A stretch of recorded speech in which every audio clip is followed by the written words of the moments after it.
जैसा कि आप लोग, मैं Krishnakant Upadhyay, general secretary of all India valuers association, आप सभी का स्वागत करता हूं।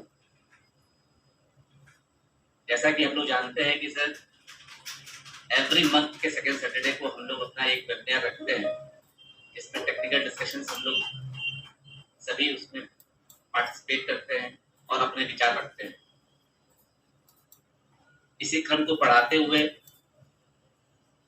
आज के दिन भी हमारा एक वेबिनार है, जिसमें हम लोग टेक्निकल डिस्कशंस करेंगे।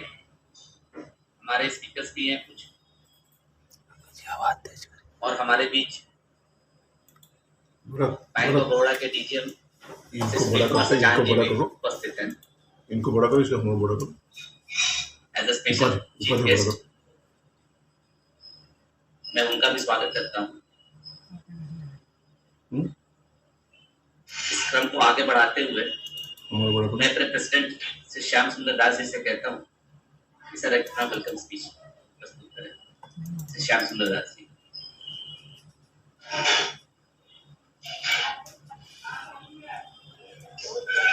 Today in our monthly regular program, webinar program, along with us, valuers from number of states, bankers, as well as the member of Institution of Engineers have joined to us today. So I would like to welcome all of them.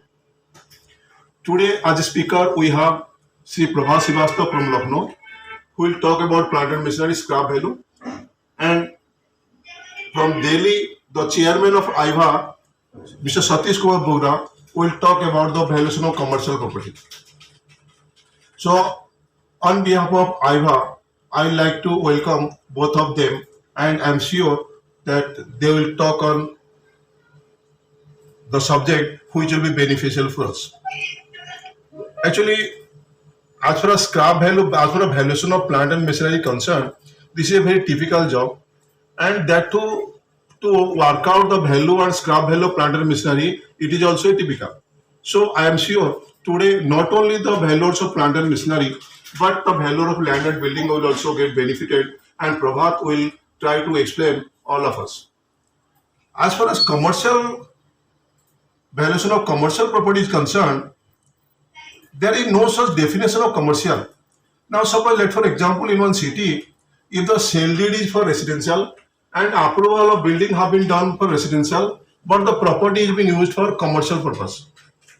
So, for a valuer, it is a difficult task to assess whether the value to be done on the basis of commercial purpose or the residential purpose. Because in case of NPA, it will during selling process, it will come under the residential, whereas the UG commercial. So this is also some typical chapter, typical task for a valuer. Valuer is a nut guard. This is the analysis, this is the practical experience who decides which should be commercial based method will apply or this is residential. So this topic will also be a very much interesting, and it will help all of us. And I am sure Satish Bogra Sahab will explain. He is very much qualified and senior valuers of ours, so he will explain it clearly to us. Among us, we have a dynamic bank officer. As you know, from last month, actually, we have started these principles, and we are requesting some bank officers to be part of us. As you know, since as a valuer, we are also part of the banking systems. Without valuers, the banking systems, or you can say finance systems, will not be in success. So, along with us, a bank representative should be there to account for that. From last webinar, we have started requesting the head of the bank, and last month, Central Bank of India RM was a guest, and I'm really surprised to all of you know that the Bank of Baroda DGM is, of course, he's a very dynamic officer, but he's basically engineer, and we are also engineer. So today evening we are very much proud to have one DGM whose basic qualification is engineer. That means he is in our line. So I am sure he will try to understand what the problems we are facing. Of course, he is our chief guest, so we will not give any pressure to him. But somehow we have faces some problems, so I am sure he will try to understand it. I will try to sort out this problem. So as a chief guest, I would like to welcome Sri Sunil Kumar Sachan, who is the DGM in Lucknow Zonal Office, Bank of Baroda. I, on behalf of IVA, would like to welcome him. After these technical problems, from last 15 days, I am observing that members are discussing about the non-payment, no payment, and late payment. Actually, if the valuers get their bread and butter from the work they are doing for the bank. That is the fees they receive is the most important factor for their management, their office, as well as their family also. So if the bank will not pay, if will not pay timely, and there will no late payment, so this will become a very typical problem for us to manage the things. So considering the request from the members, after the vote of thanks by our General Secretary Sri K.K. Upadhyay, we will sit together for half an hour or say, and we will discuss about the matter. So after the technical program, you just don't leave the program, because we will discuss that. Now, I like to request our General Secretary Sri K.K. Upadhyay to start the program and proceed the proceedings. Thank you. Welcome, Honorable Chief Guest.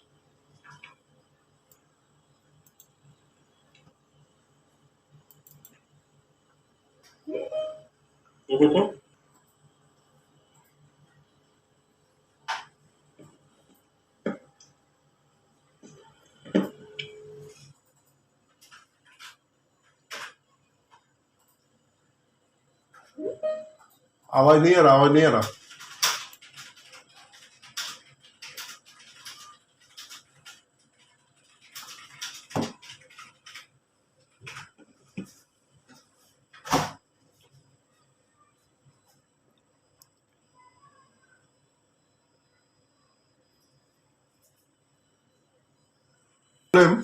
KK Upadhyay in line. So I'll on behalf of him, I would like to request Mr. Bhim Singh to introduce our chief guest. Yes, I welcome Sri Sunil Kumar Sachan ji for on behalf of AIB, and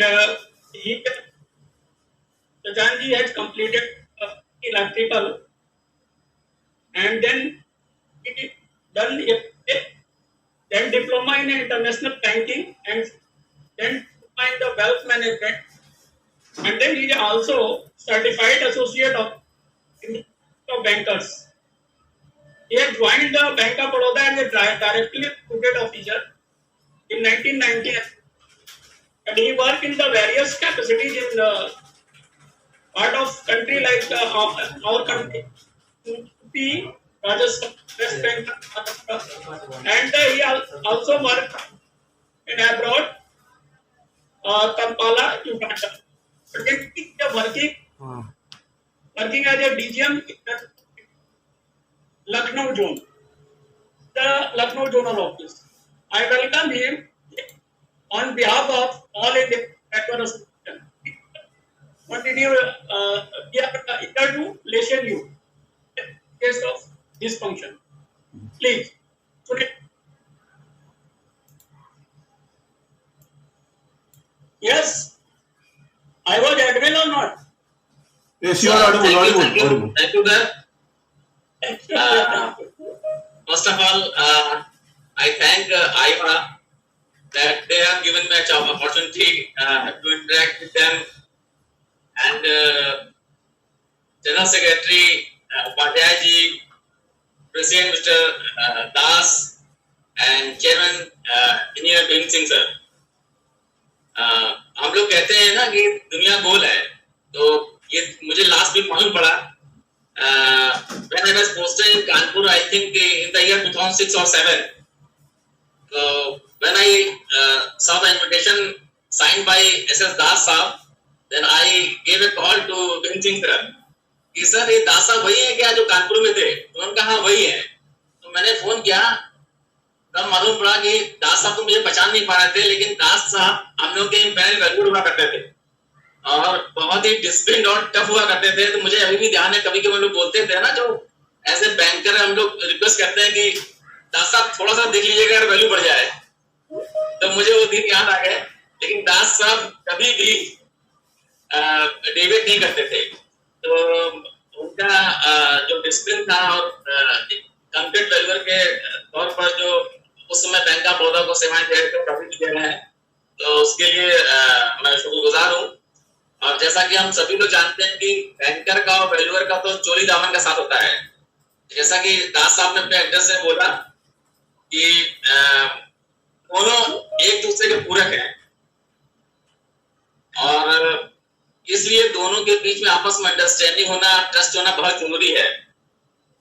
और इस technical webinar में जैसा कि दास साहब ने बताया कि वो सारे इश्यूज जो कभी कभी बुकिश तो नहीं मालूम पड़ते कि हो सकते हैं, लेकिन जब हम फील्ड पे आते हैं तो उभर के सामने आते हैं। और दास साहब ने बहुत अच्छी बात बताई कि जब वैल्यूएशन में हमने करना है तो उसमें बैक ऑफ माइंड हमारे दिमाग में जरूर होना चाहिए कि उसका मार्केटेबिलिटी क्या है। In case of need, in case of trouble, जब हम उसको सेल करने जाए तो कम से कम ऐसा कोई मिसमैच ना हो कि क्योंकि जब कोई अकाउंट एनपी होता है उसके बाद उसमें इन्वेस्टिगेशन होता है तो बहुत सारे उसके एसओपीज हैं तो रेगुलेटर बताता है या बैंक हायर बताता है, तो उसमें एक वैल्यूएशन पे जरूर आता है कि कोई भी मॉर्गेज लोन होता है तो वो बिना वैल्यूएशन के तो होता नहीं है, तो वो पॉइंट आता है। तो दास ने बहुत अच्छा पॉइंट बताया वो। और ये भी अच्छा है कि मंथली आप लोग टेक्निकल वेबिनार करते रहते हैं तो उससे इंटरेक्शन होता है और कम्युनिकेशन गैप के चांसेस बहुत ही कम हो जाते हैं। और दोनों बैंकर हो या वैल्यूअर है, ऑल स्टेक होल्डर्स उनके इश्यूज और जो नेगोशिएशन के द्वारा या कम्युनिकेशन के द्वारा सॉर्ट आउट हो सकते हैं वो हो सकता है। और लैंड एंड बिल्डिंग हो या प्लांट एंड मशीनरी हो, वो हमें एक चीज देखना बहुत जरूरी है कि अगर सेम लैंड एंड बिल्डिंग या प्लांट एंड मशीनरी का कोई दूसरा वैल्यूअर अगर वैल्यूएशन करे तो डेविएशन एक परमिसिबल डेविएशन से ज्यादा नहीं होना चाहिए। तो इस तरह से मुझे उम्मीद है कि ये टेक्निकल वेबिनार सभी के लिए हेल्पफुल होगा। जैसा कि बोलते हैं कि वो learning is a continuous process and there is always room for improvement. तो मुझे उम्मीद है कि वो हम सबको बेनिफिट होगा। और बात करने से बात बनती है तो मुद्दे भी आएंगे, उसका सोल्यूशन भी आएगा, ये कंटिन्यूअस प्रोसेस है। तो एक बार मैं फिर से आप सभी का बहुत बहुत आभार व्यक्त करना चाहूंगा कि मुझे आपने चुनने का मौका दिया। और इसी के साथ मैं सबसे रिक्वेस्ट करूंगा कि आप लोग टेक्निकल वेबिनार को आगे बढ़ाएं। Thank you. सर मैं आपसे मिला हूं कानपुर में। सर हम आईवा के तरफ से आपसे आभार व्यक्त करते हैं। आपने अपना बहुत कीमत समझ दिया हम लोगों को, और 15 साल बाद हम लोग से मुलाकात हो रही भीम सिंह के माध्यम से, तो भीम सिंह को भी हम थोड़ी धन्यवाद देते हैं कि 15 साल बाद ही आपसे मुलाकात दोबारा हुई। धन्यवाद। उम्मीद करते हैं कि आप हमारे साथ आखिर तक रहिए। 1 घंटे का टाइम है, उम्मीद है आखिर तक रहेंगे तो थोड़ी सी मतलब हमको आगे बढ़ने थोड़ा मनोबल बढ़ेगा। Thank you sir. Now Vivek Asthana, chairman institution of engineers, to say few words on this occasion. Engineer Vivek Asthana.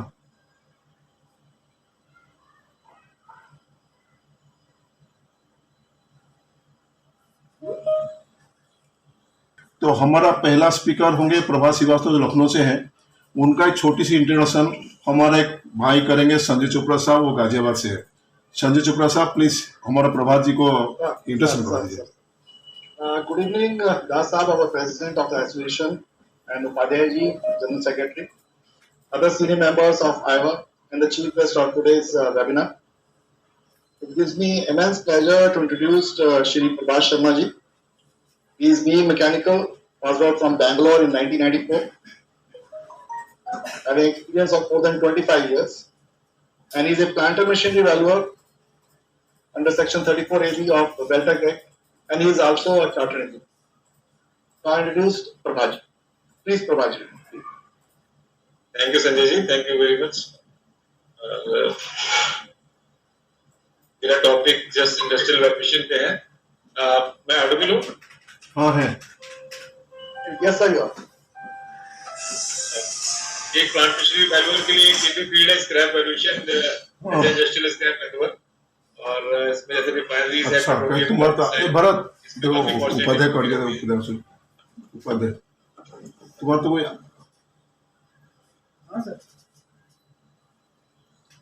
Okay उसकी वैल्यूएशन करते हैं और मेन पर्पस था quick reserve price for coating tender. बात करो Depreciation is scrap value is associated with the depreciation of assets or machinery and structure used in an industrial unit. Scrap value is defined as the estimated value of the asset at the end of its useful life. Scrap value is also referred to as an asset salvage value or residual value. Here we are going to discuss the methodology to estimate fair value of industrial scrap. Methodology जो हमने use किया था to value a scrap initially requires to find out the material of the asset. बना हुआ है MS का है, copper का है, zinc का है, SS का है और structure जो by which it was manufactured or costed such as mild steel, stainless steel, cast iron, copper and silicon. हो गया Then find out its volume, उसकी volume निकालते हैं. The asset is structure when which further will multiplied by the its density. Calculate the main weight यहाँ पे मायने रखता है कि इनके weight पे ही scrap value dispose होती है. Scrap dispose होता है. Thereafter it is to check the current value of scrap per ton or per kg from market. आवाज नहीं आ तो रही मार्केट में फ्लोट होता है और गवर्नमेंट के पास भी कुछ अपने टेंडर्स होते हैं पुराने, उनसे भी अच्छा, एक आइडिया तुम्हारा बोला नहीं होता है सुना कि था। स्क्रैप वैल्यू चल रही होगी. अच्छा एक केस स्टडी मुझे मिला था, एक प्लांट पेट्रोलियम प्लांट था जहाँ पे पेट्रोलियम फिलिंग प्लांट हटा के गैस फिलिंग प्लांट आना था.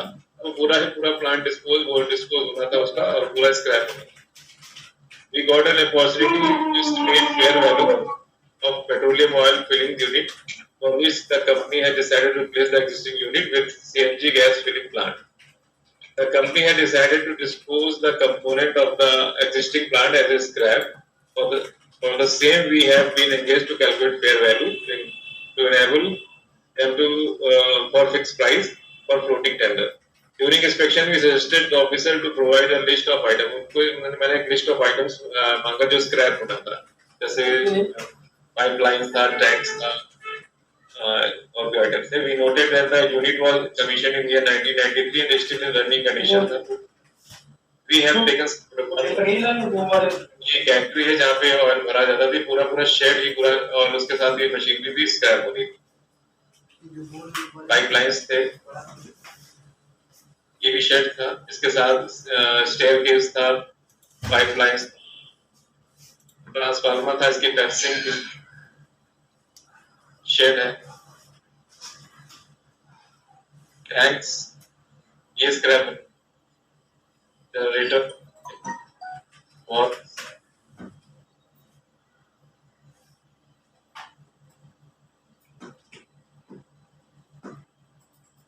ये वॉल्स है, कैटवॉक है, cables.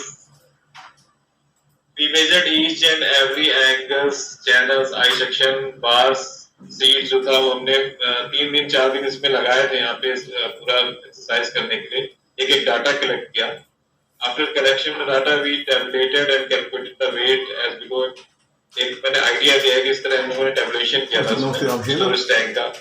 टॉप कवर, टैंक की कैपेसिटी, स्टेप्स में जो लगे हुए थे, बॉटम कवर. कि आपको इंट्रोडक्शन करना भी है. ये सारे टैंक, कई टैंक्स थे, तो इस तरह हमने कैलकुलेशन करके फाइनल वैल्यू निकाली.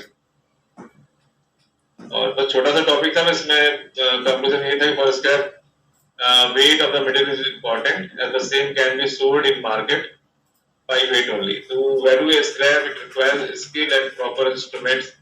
हम लोगों ने वर्नियर ले गए थे, वेट नापने के लिए इंस्ट्रूमेंट्स ले गए थे, वो सारे वहाँ पे लगाया था. और to measure the structure, knowledge of items used in fabrication, knowledge of formula, calculate the weight, सब होना चाहिए. To calculate market value, we should rely on the current scrap rate floating in the open market on various website.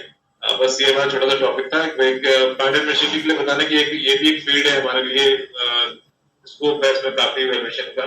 और government mission ज्यादा इसमें काम कराती है, जैसे रेलवे हो गया, रिफाइनरीज हो गया, तो आप वहां भी अप्लाई करके अरे उस तरह जो जुड़े होते थे ना, अभी इनको यादव जी को तो जुड़े नहीं मेरे ख्याल में यार। थैंक यू प्रभात जी।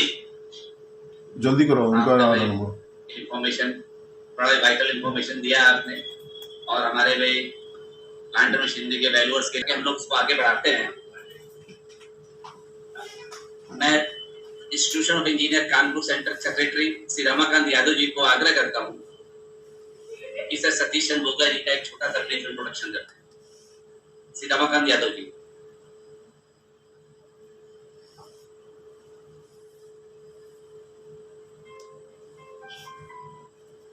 हाँ,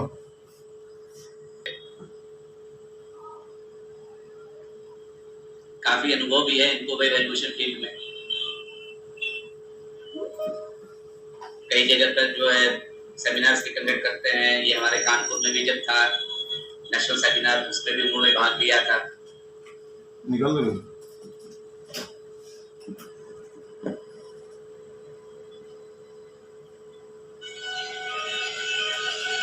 रमाकांत जी हमें शायद ज्वाइन नहीं कर पाए, हमें ऐसा लग रहा है। सेक्रेटरी है और आर्टिकल बहुत सारे लिखते हैं। तो उनका एजुकेशन बैकग्राउंड जो है बीटेक सिविल में है और retired senior class 1 officer civil engineer है और प्रैक्टिसिंग वैल्यूअर है।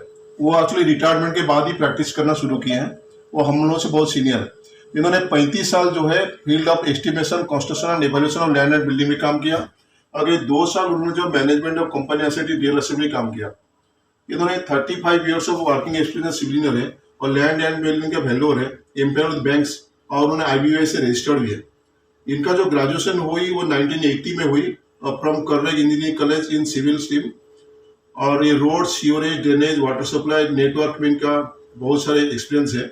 और क्वालिटी एश्योरेंस काम भी वो देखते हैं, बिल्डिंग मैनेजमेंट और वैल्यूएशन वार्ता। खैर अभी उन्होंने जुड़ा है ऑफिशियली, क्योंकि अभी तक उन्होंने 35 सालों सरकार का सेवा करते रहे और अलग अलग पोस्ट में रहे। तो वैल्यूएशन में अभी उन्होंने एंट्री करी, लेकिन उन्होंने अभी एंट्री करने के बावजूद भी उन्होंने बहुत सारे आर्टिकल लिखी।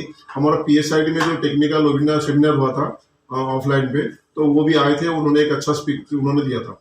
तो मैं बोगरा साहब से निवेदन करता हूँ वो भी आगे आके कुछ अपना शब्द बोले। धन्यवाद।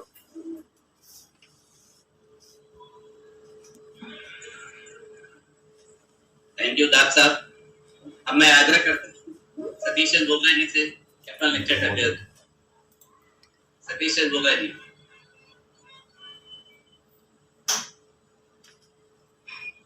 से रमाकांत यादव जी ने ज्वाइन किया है। इंट्रोडक्शन तो हो चुका है, लेकिन मैं फिर भी आग्रह करता हूँ रमाकांत जी से कि सर आप जो खाली वेलकम कर दीजिए। वेलकम बोगरा साहब के नाम से करते हैं। वेलकम। रमाकांत यादव जी जो Indian institution of engineers Kanpur के सेक्रेटरी हैं। रमाकांत यादव जी।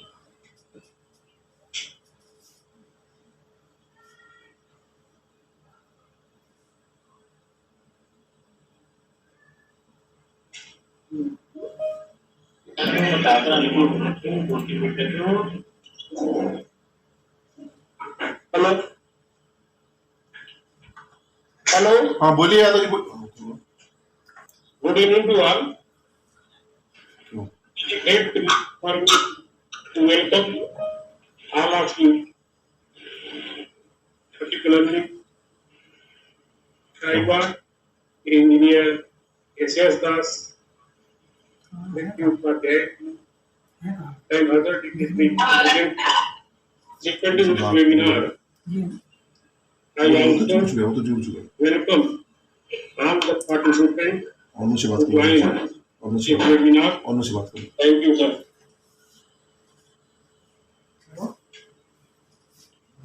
व्यवस्था लीजिएगा, कुछ व्यवस्था लीजिएगा। EPA President Shri Das ji, Upadhyay ji, other organizers, and my valuer friends. Like Shri Das ji had mentioned that I am a very late entrant to the field of valuation, having started only after superannuation.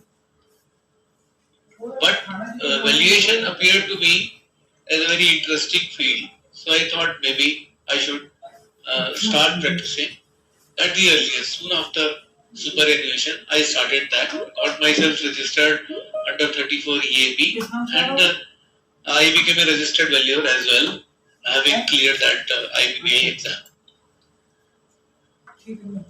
See, valuation is a very vast field, we all know. We do encounter many a problem on day-to-day basis.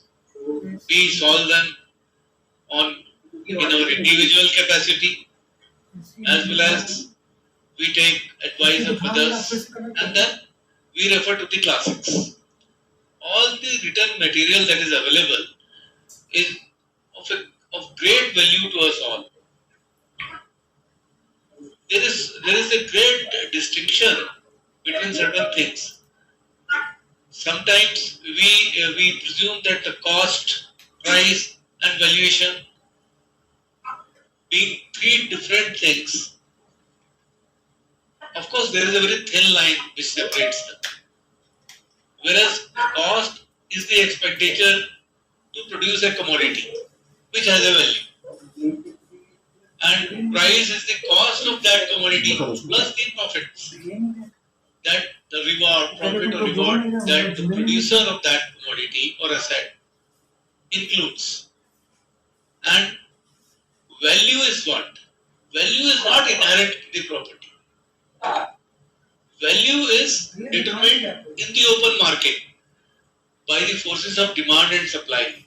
Value is a function of time, and value is only an opinion. We have to consider this aspect in all our assessments, because unless a holistic view is taken towards assessing a value, we cannot get to the correct market value. Because unless the correct market value or almost correct market value is assessed by technical people, in the event of defaults, the lenders will not be able to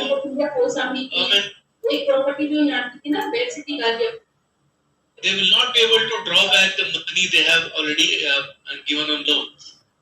So then things will become, they will go to the extent of becoming NPA. This is a very, very serious thing. Most of the NPAs that happen are not just because the market value is not assessed by valuers only. There are certain other factors also. Like we said, the perception of value that we have in our mind has to have the realistic background so that we are able to come to a conclusion that the value is again within market forces. Unless that is done, the valuation process will not have any meaning. After all, bankers, NBFCs, they turn to us for what? To give us an assessment of a realistic value, a realistic market value at which the commodity or the asset will change hands in the times of distress and in the times of default. And in order to assess this value, we have certain 2, 3, 4 different methodologies. We all know.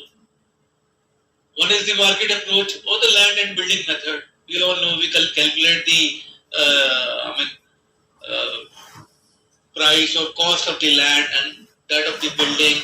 We amalgamate it and then we come up with value. And another is rent capitalization, where we know there is a building, huge building, it's all on rent. Whatever the rent accrues, we capitalize it and come to the market value.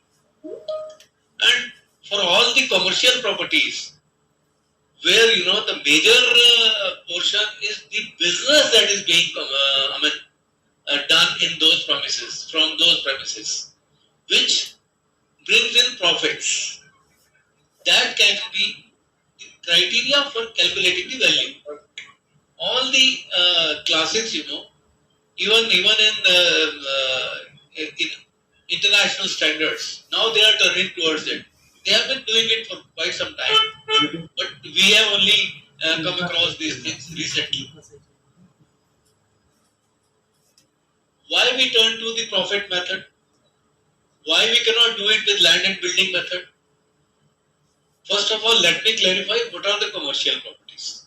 The commercial properties per se are the properties which can be classified where only commercial activities take place, businesses take place. For example, it can be a cinema house, it can be a guest house, it can be a museum, it can be a petrol pump, it can be a resort, and all that. Now here only purely the business activities are concerned.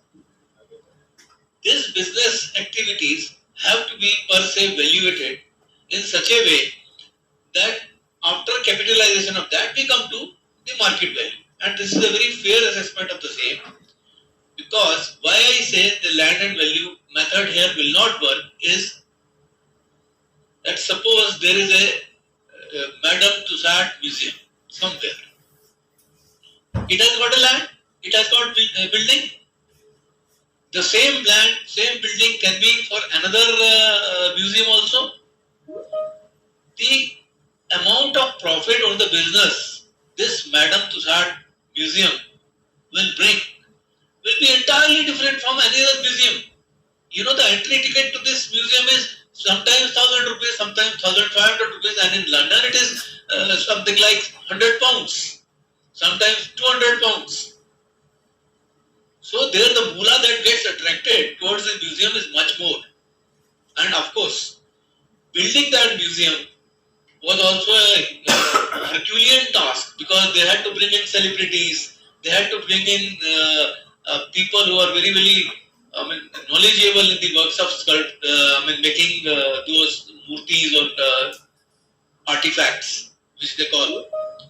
So all that concerned, that cannot be, that museum, the value of that museum cannot be assessed by way of land and building, because it contains now two factors. One is tangible, the other is intangible. It has got a going concern value. That is why it is always better that while evaluating the properties, we should turn to these alternative methods. One of the aspects that I came across while doing the evaluation of a resort, which was abandoned during COVID times, kind of abandoned. Nobody could go there and nobody could run it. It had 350 rooms, strategically located. All the facilities were there. Everything was there when it was running. But and the land and building by land and building method, the value of the property was assessed as something like 250 crores. They had calculated the land value, they had calculated the building, spa, all those this thing, and P&M this factor also, because there are so many plant and machinery things that go into making spas, other things, theaters, whatever. But when the concern was not ongoing, it had come to a standstill. It was very difficult to evaluate, because it is not making any money. It is not creating any business. It's not making any profits. The guy had told, he contacted me, see, you're a senior person, please do it. We have got a value, we want an alternative opinion. So I said, please excuse me, I will not be able to conduct the valuation, because at present, the balance sheet shows nil profit. It's only expenditure of some maintenance that you are doing, some sweepers, some technicians you are employing. Everything is in the minus. It is not the correct time to value it. And land and building method cannot be deployed here. I excused myself, and the person went ahead and submitted the report to the bank. Now the bank, which had advanced the money, which had of course become NPA by then, because there was no recovery from there. Now the case went into doldrums. Some inquiry was initiated, and after that I got dissociated, so I don't know many details. The property was in Kerala. So such situations have to be avoided, and for making valuations of commercial properties, it is always better that we should conduct a small exercise to get to the knowledge whether the property at present is profitable or not, so that we can come to this thing. Another thing that comes to mind is that it is very easy to do it by comparison method. Most commercial properties, because you can compare, there are 2 cinemas, 2 auditoria, 2 resorts, you can compare them. ये इतने में बिका था तो ये इतने में होगा, ये इतने में होगा, ये 2 साल पहले था, ये आज था. You can make comparison, then you can apply land and building, and you can come to some conclusion. But here, sometimes the situation arises, there is only just one cinema hall in the entire city, entire town. How will you compare it with? That is the standalone properties. There is only one resort, one 5-star hotel. How will you evaluate it? Because evaluation of a hotel will have to, be exercised by occupancy factor and other factors as well. So that is why all the scriptures, all the classics now say that such properties should be evaluated by use of profit method or profit capitalization method. So I will share a little bit.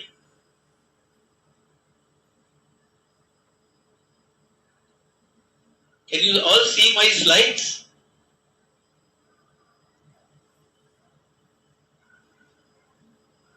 No, sir. No, sir. Just give me a second.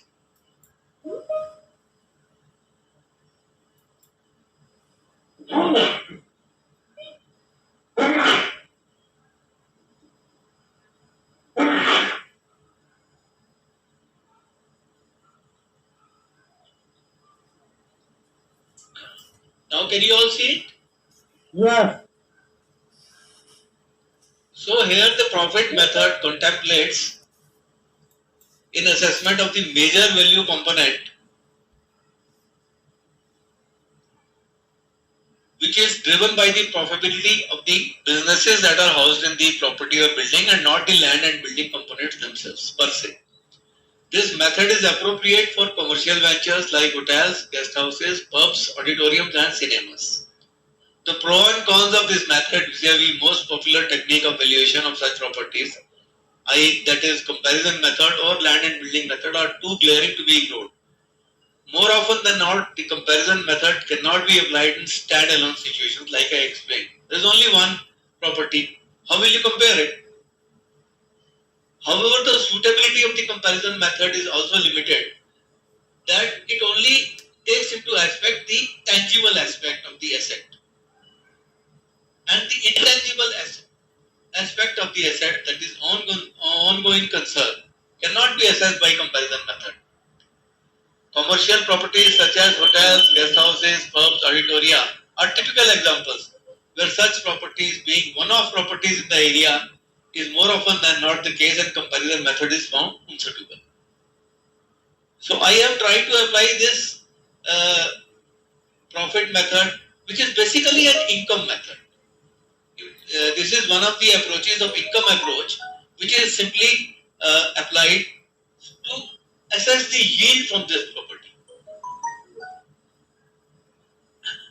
Here, what we do is that future flow of the profit is forecasted and capitalized to arrive at present value of the asset. Normally, we take last 3 years balance sheet to find out the average profit, and we simply forecast it for the coming 3 years. Taking into consideration that the going concern is healthy at the time of valuation, it is money earning, and it is well maintained and all those things. So I prepared a small case study wherein these figures are very old ones. They cannot be contemporary, but still, just to give you an idea, I have considered a small town cinema which is centrally placed in that town. It has a capacity of 800 seats. Out of these 800, there are 200 lower stall seats, 300 upper stall, and 300 balcony seats. And ticket rates, I have assumed that to be 30, 40, and 50 respectively. And I have assumed that there are 4 shows that are exhibited in a cinema theatre, which is normally the routine. So first of all, I have tried to assess the outgoings from this business. Outgoings would be that entertainment tax will have to be shared. I have assumed that 30%. See, cinemas don't run to full capacity all the time. So I have assumed that there will be vacancy of say 30%. Now the owner of this cinema, is going to have some profit, of course. Why would he do the business if he doesn't have it? So a percentage of 15% has been assumed in that. Now we know that the cinema can be run only by a distributor of film. That distributor who has produced the movie, who has spent so much of money in getting the rights of filming and exhibition.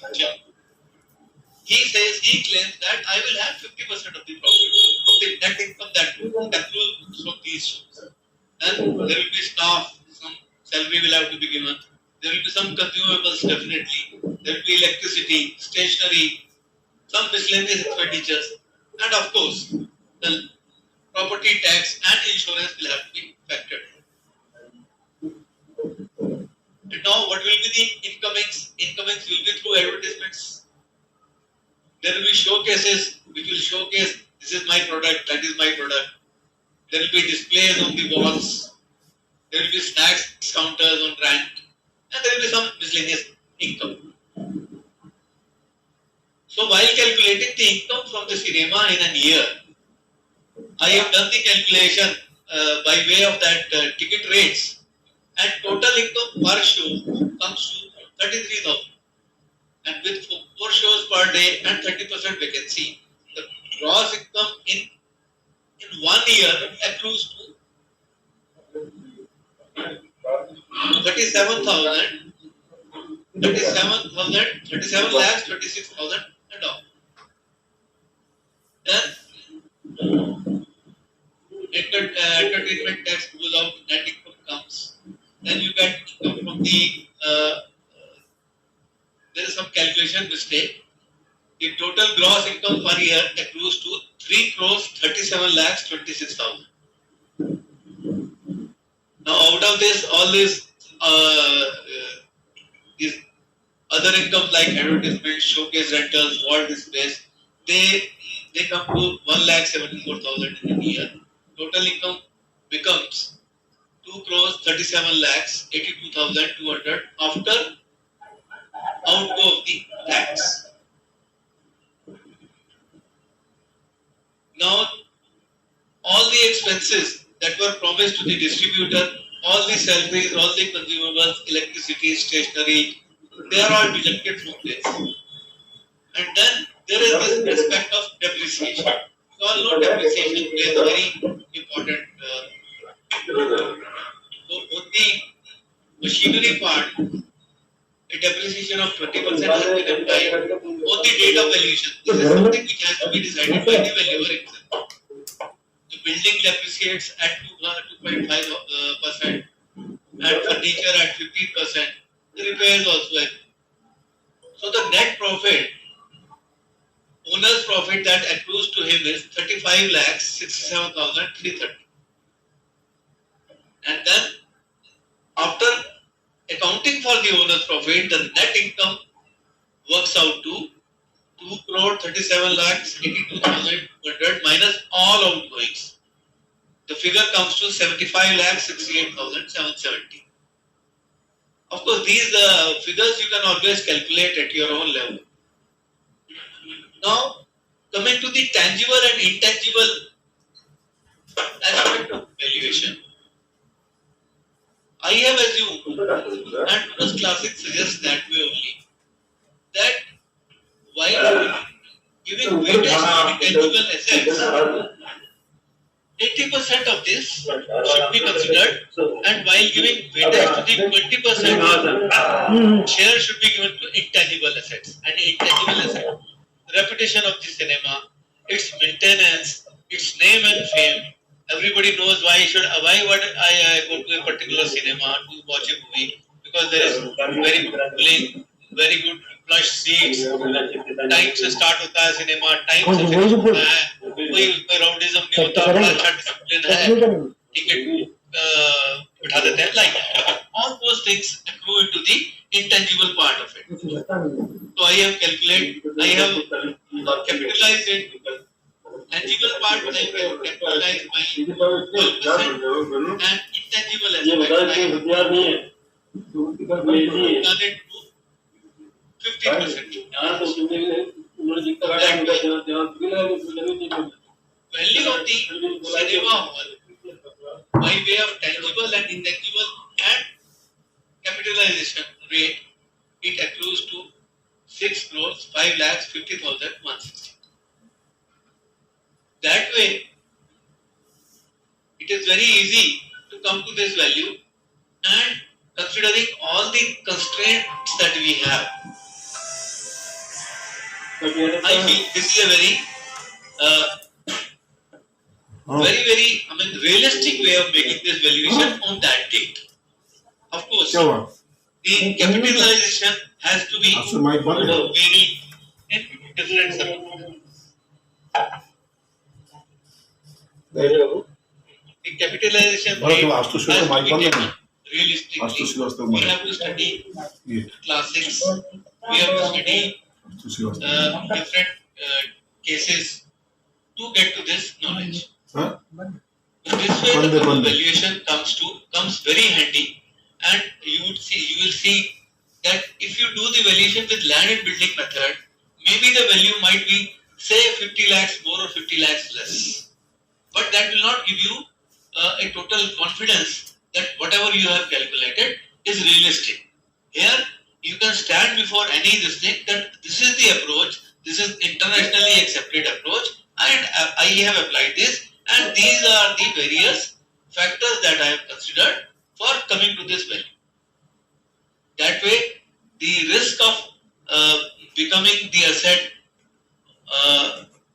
into NPAs and all will be reduced considerably.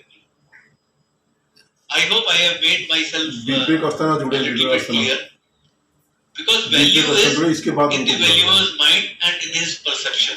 It is not just the physical aspect of it. You have to apply your common sense to arrive to that value, and so that the bankers or NBFCs, they get confidence that whatever money is being advanced is recoverable. That is the main motto of all exercises that we do. Thank you very much. I hope I have spoken my truth. Thank you, sir. Very vital information आपने जो share किया और जी कहना तैयार रहे काफी इसके help बाद है वो हम बोलेंगे लोग के जो है नॉर्मल प्रैक्टिस में भी जो है नहीं जुड़ गए अभी जुड़ आम गए तौर पे हम लोग नहीं सही जुड़ा इनकम नहीं। अप्रोच से उनको फोन नहीं नहीं लगा है। बता हमारे साथ विवेक अस्थाना जी जुड़ गए हैं जो इंस्टीट्यूशन ऑफ इंजीनियर्स कानपुर के विवेक अस्थाना जी से आग्रह करता हूँ कि वो तो एक कुछ जब हमारे इस प्रोग्राम के बारे में और जो है एसोसिएशन के बारे में भी कहें। विवेक अस्थाना जी।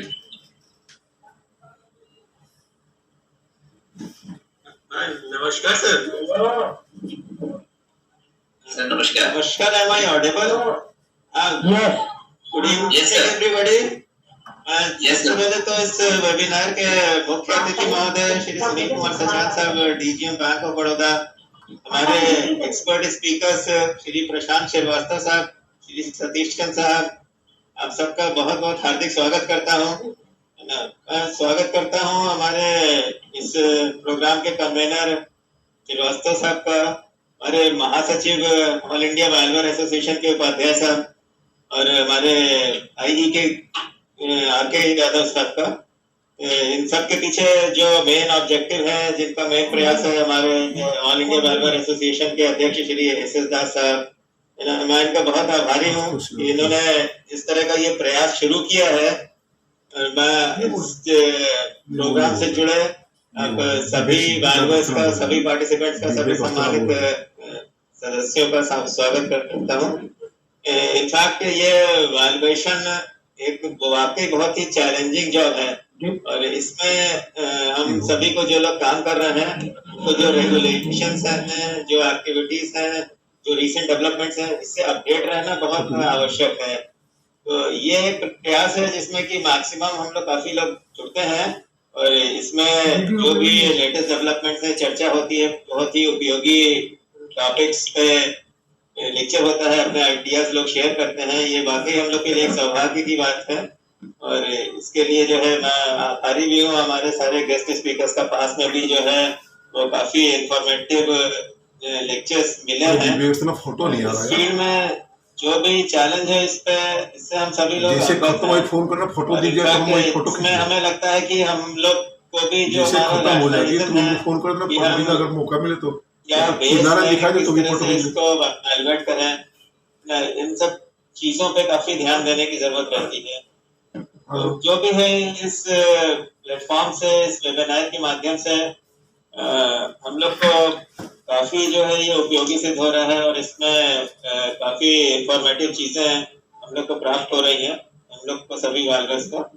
इसके लिए हमारे ये महासचिव महोदय का और हमारे बार्बर एसोसिएशन के प्रेसिडेंट महोदय का पर मैं फिर से आभार प्रकट करना चाहता हूँ। धन्यवाद सर। धन्यवाद। ये इंजीनियर्स सभी जानते हैं हम लोग कि हम लोग फील्ड में इंजीनियर्स का बहुत बड़ा योगदान रहता है, और आप institution of engineers Kanpur centre के चेयरमैन हैं, तो हमारा बस ये आग्रह है कि सर जो है ये फील्ड को भी जो है साथ में जोड़ते हुए हम लोग आगे काम करते रहे। अब मैं इस फोरम में आग्रह करूंगा जिस किसी को भी कुछ भी टेक्निकल डिस्कशंस हो, वो एक एक करके जो भी सवाल हैं, हमारे दोनों स्पीकर्स भी हैं और भी टेक्निकल आदमी बैठे हुए हैं, हम लोग जो भी डाउट्स हो एक एक करके पे हैंड्स रेज करके पूछ सकते हैं। हेलो,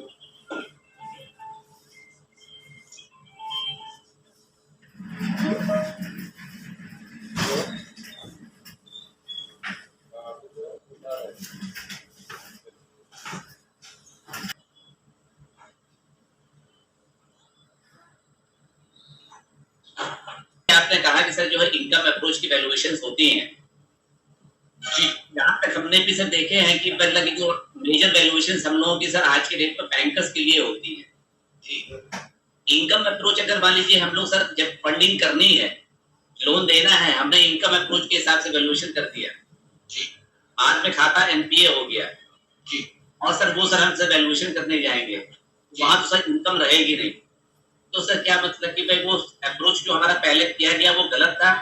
बैंक तो यही मानेगी कि सर आपने पहले वैल्यूएशन किया और आज जो है सर प्रॉपर्टी चाहे मैं भी कुछ भी रिकवरी हमें उतनी नहीं हो पा रही है जितनी आपने वैल्यूएशन की थी, क्योंकि बैंक को तो मेनली कवर करने की बात होती है कि हम कितना कितना उसमें रियलाइज कर सकते हैं। इसी एसेट्स की जो मोटिव भी जो बिहाइंड है कि ट्रिपल मॉर्गेज करके जब खाता खराब हो जाए तो जो वैल्यूएशन है वो हम रिकवर कर सके जी।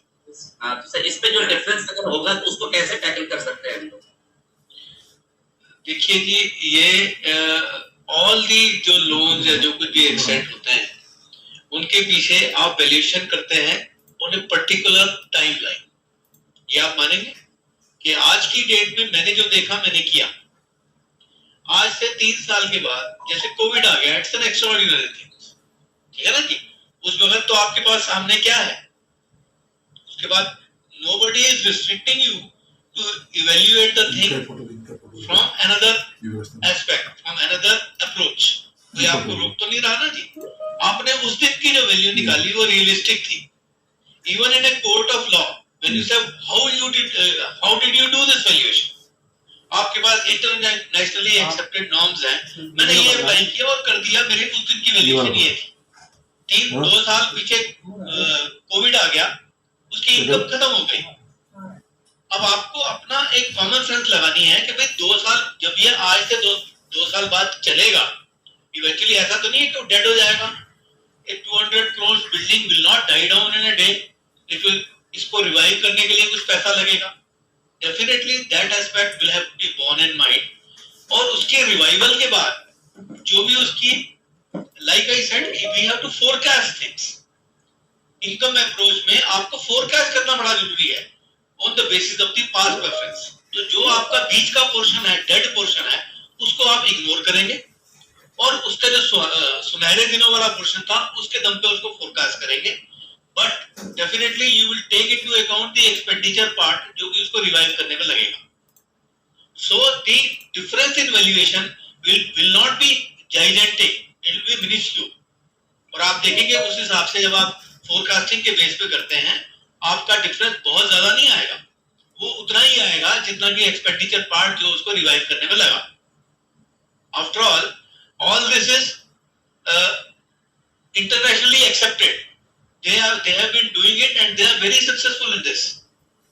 So आप जब 3 साल के बाद आप लैंड एंड बिल्डिंग से भी करेंगे उस वक्त, तो लैंड एंड बिल्डिंग में भी बहुत सारी डिप्रिसिएशंस, बहुत सारी चीजें लेंगे, कोई बहुत ज्यादा डिफरेंस उसमें भी नहीं आएगा। But it would be always prudent to keep the same methodology, but ignoring the distress period, ignoring the period which was when the commercial venture was not in operation. So you will see, you will arrive at a reasonably close picture and you will have the answer कि मैंने तो जो भी किया है it is as per scriptures, as per classics, और बिल्कुल मैंने correct एक चीज, एक balance sheet. After all, you have a basis for that assessment ना, you saw the balance sheets कि जितना प्रॉफिट इसने बनाया पिछले 3 साल में, ये एवरेज प्रॉफिट था, 2 साल डेड रहा, आने अब रिवाइव हो गया, उसमें इतना एक्सपेंडिचर लगा। आने वाले 3 साल में जब ये वापस आ जाएगा, after all things will come back to normal after making those expenditures, क्योंकि सब कुछ खत्म तो नहीं हो जाता ना।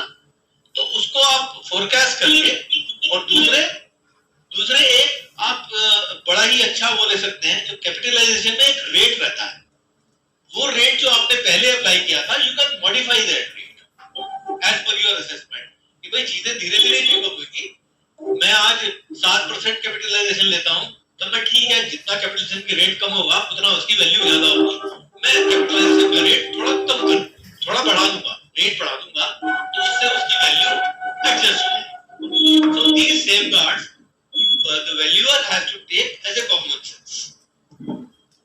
इसका और कोई चारा नहीं है, बिकॉज जो भी आप कर रहे हैं वो कर बिल्कुल उससे रहे हैं। और income approach is something which is not going as far as commercial building और कमर्शियल वेंचर्स आर कंसर्न, उसके ये दोनों एस्पेक्ट्स टेंजिबल, और आप जब लैंड एंड बिल्डिंग से वैल्यू करते हैं तो आप सिर्फ टेंजिबल पार्ट की करते हैं ना, इंटेंजिबल की तो आप कर ही नहीं पाते। You can not do the valuation of the intangible part. The intangible part also has a weightage. I have seen in the case of cinema hall, I considered an intangible aspect of say 15%. But I came across one of the valuations done for this Madam Tussauds Museum in Delhi, which has gone bankrupt. He considered the intangible part as 40%, because for him the land and building did not have any meaning. It is the earning from that. Because during the COVID, the enterprise was shut down. Nobody used to go, and all those statues are made of wax. A lot of expenditure is given, a lot of royalty is paid to the celebrities, and all those things. He considered this intangible part to be so much. So, for valuation of such a situation, you cannot go for land and building. The land and building एक कमरा और छत की value लेके आप किसी भी stage के ऊपर उसकी वैल्यू नहीं दे पाएंगे। एवरीबॉडी लेकिन जब सर खाता खराब हुआ, आपने बोला कि सर जो आज के डेट में बिजनेस एक्टिविटी बंद है, तो हमने वैल्यूएशन को सर ये कर दिया, अपने आप को विड्रॉ कर दिया, तो आपने सर तो वैल्यूएशन देने से मना कर दिया। हाँ सर आप एक कैसे बात बनेगी सर? Exactly. मैं उसके लिए अपना बताता हूँ। Like I told you, I am a very new entrant to the field of valuation. This is an accepted fact. I could have done the valuation जैसे मैंने आपको एक्सप्लेन किया, बड़े आराम से मैं कर सकता था, मैं उसको दे सकता था बिल्कुल, लेकिन मेरे दिमाग में बहुत सारे प्रॉब्लम्स आ गए कि मैं करूं या ना करूं. It is a major valuation. It is going to invite. See, the case has gone into SFIO, serious fraud investigation organization. So, when you are a new to the field, you are not well versed with so many things. It is always better to withdraw.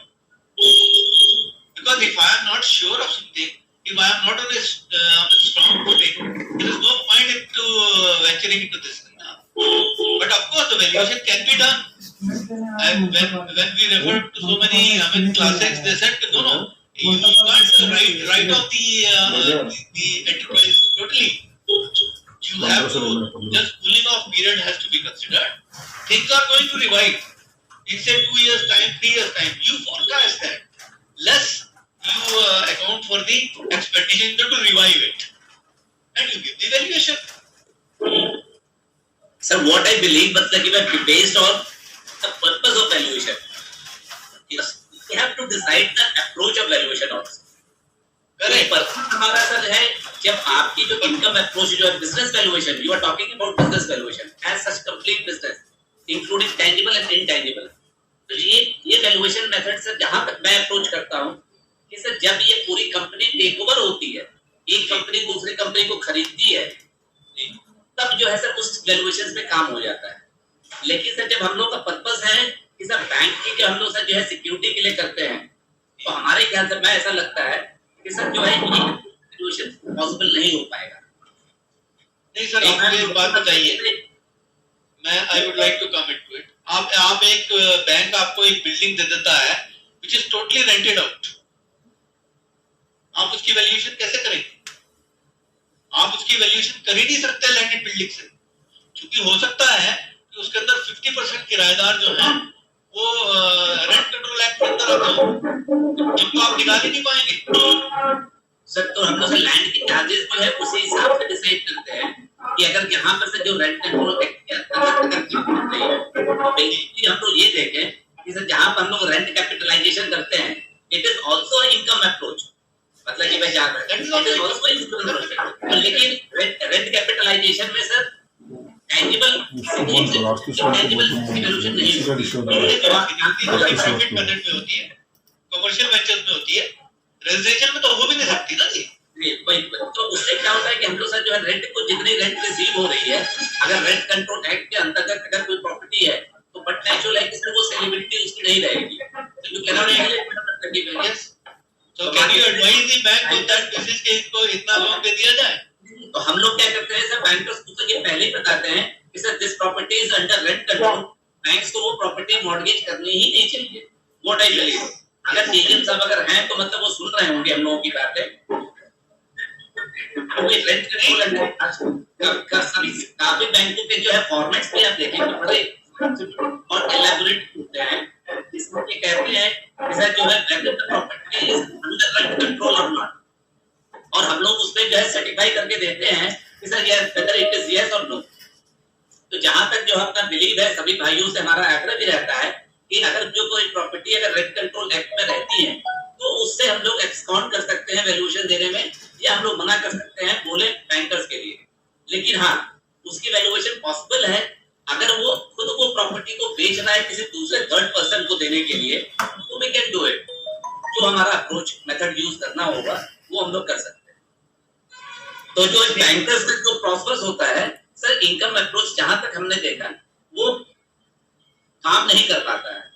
Income approach method bankers जो है मतलब कि मोर और less जो है sir, क्योंकि जब खाता खराब हो जाता है तो उसके पास कोई इनकम नहीं रहती है. आज हम एनसीएलटी में अगर हमारे पास कोई केस अगर आता है तो इट मींस दैट कि भाई वहां पर तो कोई एक्टिविटी नहीं हो रही है मोर और लेस जहां तक है.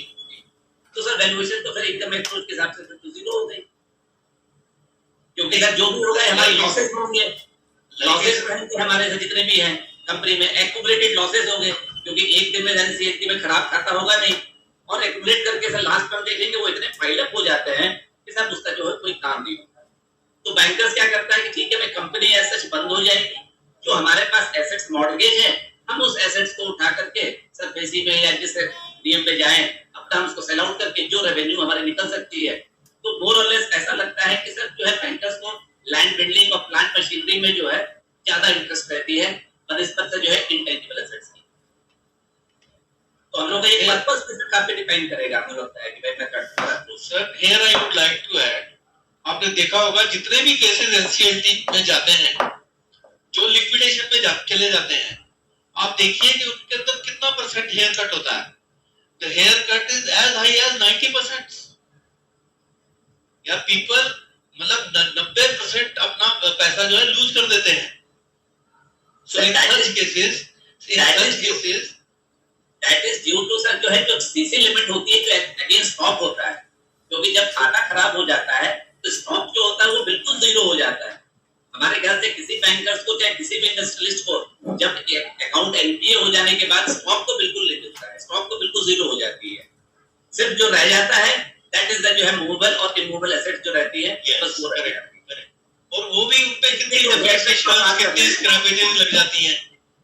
And the buyer you know he, आप उसके सामने उसको पता होता है बायर यू नो जो रेजोल्यूशन एप्लीकेंट, उसका तो एक ही मकसद है कि मैं 500 रुपए की चीज को तो 50 रुपए में खरीदूं तो मेरा क्या जाता है, बिडिंग होती है, सब कुछ होता है। दैट इज व्हाई एनसीएलटी के आगे बहुत बड़े क्वेश्चन मार्क्स आ रहे हैं कि ये हो क्या रहा है कि उस व्यक्ति ने 500 रुपए की चीज थी जो 50 रुपए में बिकी है।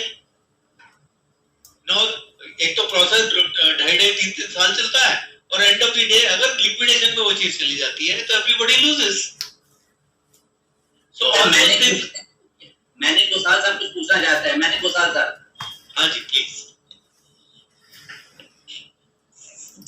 Actually, 20-80% का जो मिक्स है, 20% intangible and 80% tangible. The 20% intangible is the feature for goodwill. Yes, goodwill, going concern value, reputation, goodwill, and its capacity to maintain the same level of ये बस ठीक है, उसी ने बोल दिया था in the ये coming 2-3 लोगों years. लाइव है ना, That is very important. And the 20-80 sir, वो चुपड़ा भी है, चुपड़ा भी है, आगे बढ़। this can vary also. Yes, this can vary. No, it's not fixed. In the case of cinema, I have taken it as 20-80. But like I told you, in the case of Madame Tussauds Museum, I came across a valuation. One of my friends did it. He assumed the intangible aspect of it to the as high as 40%. Oh, okay. Because there the intangible things were much more high. That's all right. So that is the common, but normally it is 20-80 is the norm. Normally they take it, but from case to case it differs, and we have to take a pragmatic decision. वो संजय चोपड़ा था और Also, कोई there is Sanjay another Singh था, aspect मेरे I would बना like to याद point है out, because since this rate of capitalization Sanjay Singh has to be borne in mind, because that will determine the value, and that has to be taken into account.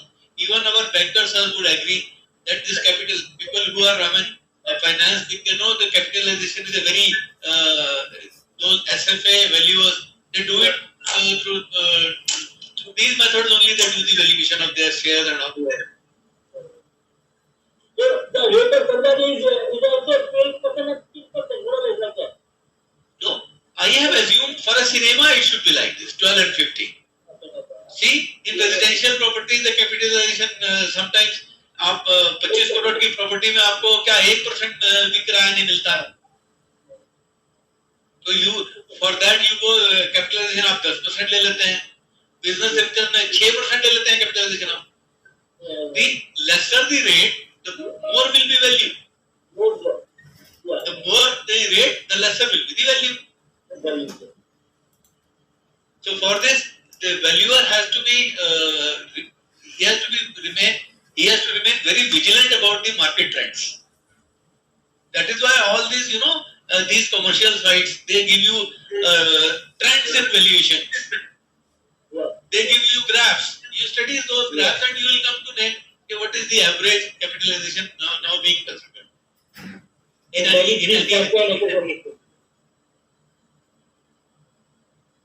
Sanjay Chopra साहब, Sanjay Chopra ji, Namaskar, Bogra Saab. I am Sanjay Chopra. I am a plant and machinery valuer at Ghaziabad. नमस्कार sir. Sir मेरा question आपसे ये है कि जो income approach method है sir, it has so many assumptions, and as you said that we are giving a value on a date, but susceptibility of that particular enterprise or a business getting into NPAs and doubtful account and then recovery would be a greater challenge to the banker, isn't it, sir? Definitely, I agree with you. But how else will you do it if you don't follow this? Because end of the day, with every passing this thing, things are depreciating. You know that depreciation will be there. In the case of plant and machinery, the scrap value assumes a lot of importance. It may not be so in the case of buildings, because buildings they depreciate by say 1% per year or whatever. So this has to be borne in mind. See, valuation is a function of time. That has to be kept very, very clearly in mind. Whatever I am doing on this particular day or date. I am not responsible what is going to happen 10 years down the line. I cannot assume responsibility. See, you are evaluating a car manufacturing plant. The car model today is selling like hotcakes. Tomorrow another technology comes and only EVs are manufactured. This particular thing will go into doldrums. So as on date, will you not value it? Technology opulence would be always be there, sir. But my submission is that if you are following an income approach, it might land up in zero value. But if you are talking about plant and machinery or any other asset, it will at least fetch you some scrap value, sir. Yes, scrap value will always be there. Salvage value will always be there. See, whatever you are able to salvage, all these insurance guys, they go for salvage values. They do the valuation in that fashion. Right. So all these things, see, what I have learned from whatever classics and whatever discussions I have had with people, because these methodologies are given by CVRSTA. Also, they say that no, this is the methodology to be followed.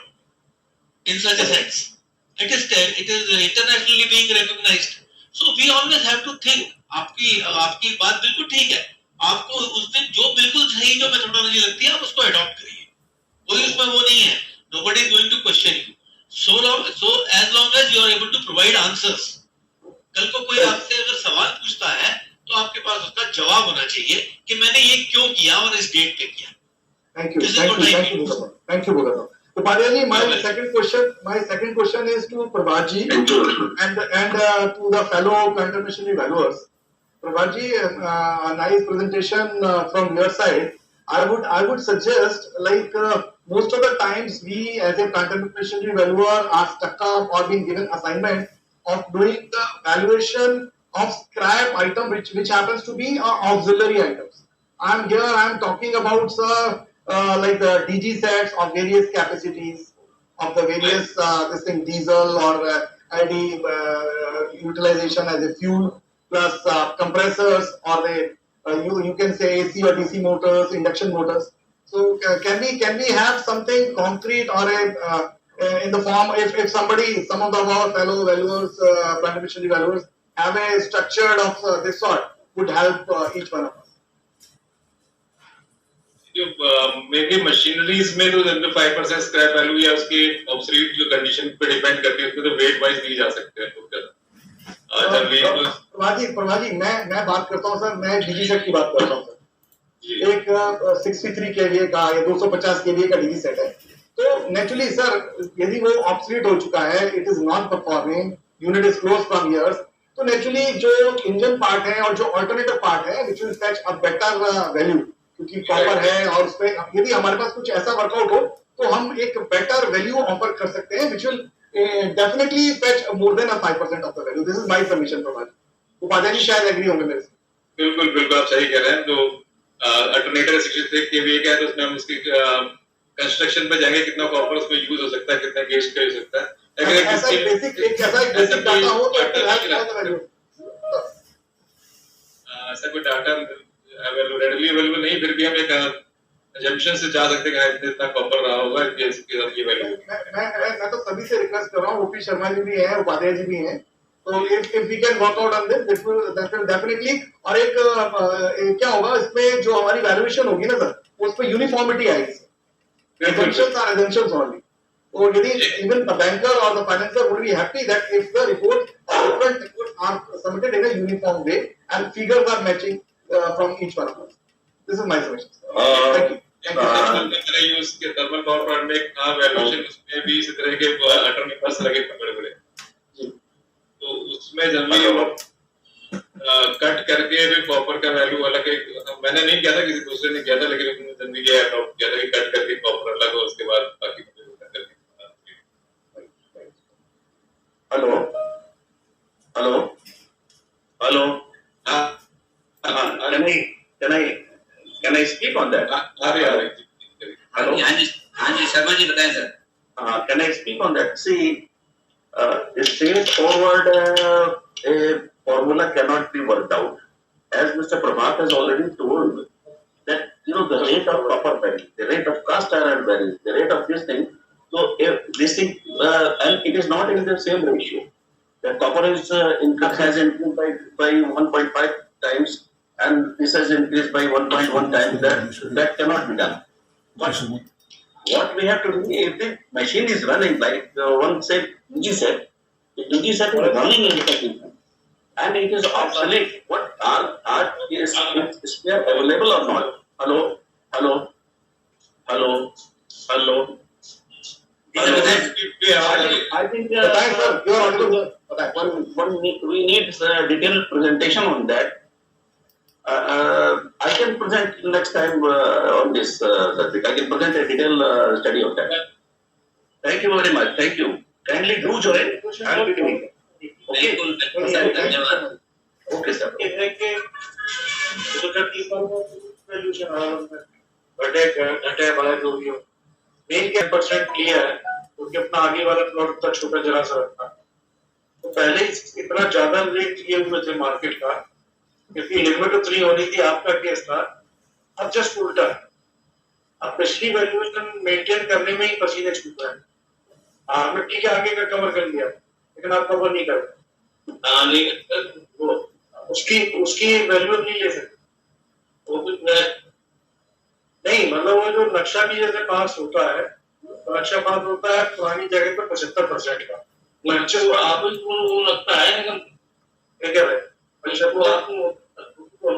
तो 75% area की valuation आपकी निकल सकती है, 25% की valuation construction की नहीं निकलेगी, प्लॉट की पूरी निकलेगी जितना प्लॉट है। मान लो आपको 2-4 स्क्वायर मीटर का है प्लॉट, तो वैल्यूएशन उसकी पूरे की निकलेगी प्लॉट की। उस पर भी डिपेंड ये कर रहा है कि जैसे डेड एंड है गली बंद, तो मैदान खाली पड़ा, गली बंद के हिसाब से भी देखेंगे तो वो सर्कल रेट से जब हो जाएगी वैल्यूएशन के बाद है।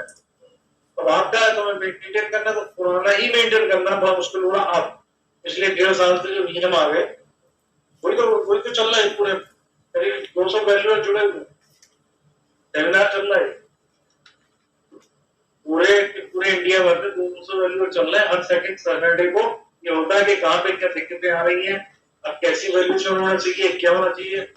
हम लोग तो मूवमेंट हो गए, जो लोग तो बैठे बहुत बड़े बड़े वैल्यू ठीक है। Can I add something? Hello. Yes, sir. हाँ जी सर, बोले सर शर्मा जी। बहुत ज्यादा यूजफुल है, मतलब ये तो सबको अटेंड करना चाहिए, बहुत ज्यादा यूजफुल है। मैं कहता हूँ ये मैं लखनऊ में वो मीटिंग कर रहे थे और उनके पास कुछ भी नहीं होता था, कुछ भी डिस्कस नहीं करते हैं। मतलब मैं तो ज्यादा कमेंट नहीं करना चाहता हूँ, लेकिन कुछ भी डिस्कस, इस तरह के डिस्कशन हम लोग होते हैं, एक दूसरे से नॉलेज शेयरिंग होती है, बहुत अच्छा है। Thank you very much to all of you, thank you very much. नहीं शर्मा जी, अगले बार आपका टर्म है। शर्मा जी, यस अगले बार आपका टर्म है, आपने वादा किया। हाँ ठीक है सर ये हर वैल्यूअर की इंडिविजुअल कैपेसिटी के ऊपर डिपेंड करता है सर, वो कैसे जो है मतलब कि मैं कार्य कर रहे हैं, तो उसमें ऊपर तो सर हस्तक्षेप नहीं हो पाएगी। एक जो है मतलब कि हम लोग जरूर कोशिश है कि एक डिसिप्लिन मेंटेन हो जाए कि भाई वैल्यूएशन के जो है बड़े ढंग से समझ करके, देखते हुए, इंक्वायरी करते हुए, उसकी मार्केटेबिलिटी को एक्सेप्ट करते हुए उसके बाद वैल्यूएशन दी जाए। लेकिन ऐसा हर आदमी का विवेक अपना अपना है और अपनी कैपेसिटी होती है, तो उस पर तो हम लोग कुछ नहीं कह सकते हैं कि भाई कौन क्या काम कर रहा है, कैसे क्या है। लेकिन हाँ, ये परेशानियां तो जरूर आती हैं और सलाह भी रहता है हम लोगों का कि सर हर व्यक्ति से कि भाई जो भी है अपने सर देख करके समझ करके करिए कि भाई आगे जो है जिसके लिए भी हम कर रहे हैं, बैंकर हो या कोई भी हो, उसको हानि ना पड़े। तो ये तो खैर चीजें हैं। देखिए कम से कम फोरम पे अगर आदमी आते हैं, उन लोगों से बातें रहते हुए डिस्कशन भी होता है और चीजें भी आएंगी।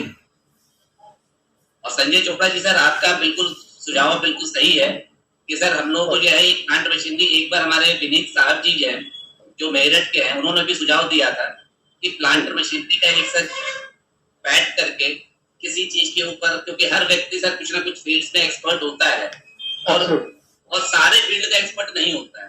तो सर एक साथ बन करके सर हम लोग जो है ग्रुप बना करके उसके ऊपर, क्योंकि आइटम वाइज सारी चीजें होती हैं, तो उसके ऊपर हम लोग एक साथ बना सकते हैं। जैसे ओपी शर्मा जी ने बोला है कि सर अगले बार जो है वो कुछ प्रेजेंटेशन करेंगे जिसमें हो सकता है कि लोगों को काफी मात्रा मिलेगी, और अगर होगा तो हम लोग सब बीच में एक बार बैठ करके भी है आपके सुझाव के ऊपर बिल्कुल कार्य होगा, जिससे हम लोग वाले रेगुलर्स को फायदा। Right sir, thank you Patel, thank you Das sir. और सर कोई प्रश्न कुछ पूछना चाहते हो? सर 2007 में सर बैंक ऑफ बड़ौदा ने सर जो है एक सर फीस स्ट्रक्चर बनाया था वैल्यूअर्स के लिए। सर वो 2007 से लेकर के आज हम लोग सर 2022 में हैं। सर इतने सालों के बाद सर कोई इंक्रीज नहीं है, और सर जहां तक हमें लगता है कि सर जो भी व्यक्ति जिसकी सैलरी भी होगी सर 2007 में, आज के दिन पर सर तिगुनी तो हो ही गई होगी। आपकी बात बिल्कुल जायज है और मैं इसका पता करूंगा। और आप लोग भी जो है ना, आप लोग भी जब किसी से मुलाकात हो तो अपनी बात कहते रहे। नहीं बिल्कुल सर, हम लोग सर इस पे प्रयास करते हैं सर। इसलिए तो मैं तो देखा कि सर आप सर उपस्थित हो तो सर सबसे पहले सर आपके ऊपर एक गुजारिश लगाए हैं। पूरा सेशन इतना रोचक था कि मैं अपने आप को अलग कर ही नहीं सका। लेकिन सर ये तो सोचिए, आप चीफ गेस्ट बन के आए, हम आपको कुछ डिमांड भी कर रहे हैं।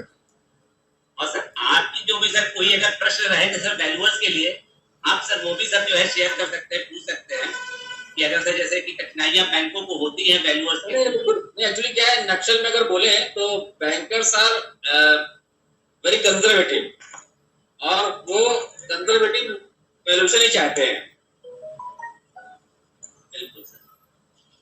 और हम जब वैल्यूएशन करते हैं तो चाहे बैंकर की दृष्टि से हो या वैल्यूअर की दृष्टि से हो, जो बैकअप माइंड में एक्चुअली क्या है, वो सिक्योरिटी कवरेज है, तो उसकी जरूरत तभी पड़ती है जब मुसीबत होती है, तो हमें वो भी देखना पड़ेगा।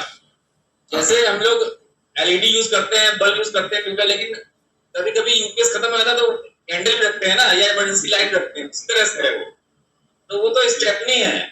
बाइक चल रही कोई दिक्कत नहीं है, स्कूटर चल रहा कोई दिक्कत नहीं है, गाड़ी जब पंचर हुई तभी स्टेपनी में हवा होना बहुत जरूरी है।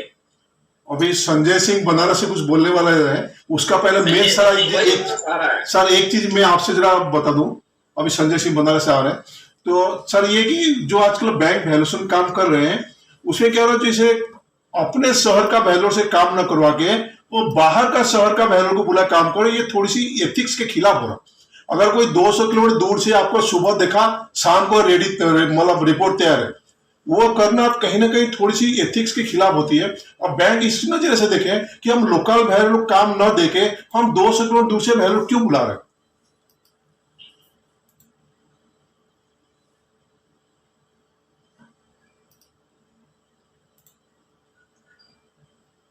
मैं दास साहब की बात पर सहमत हूँ।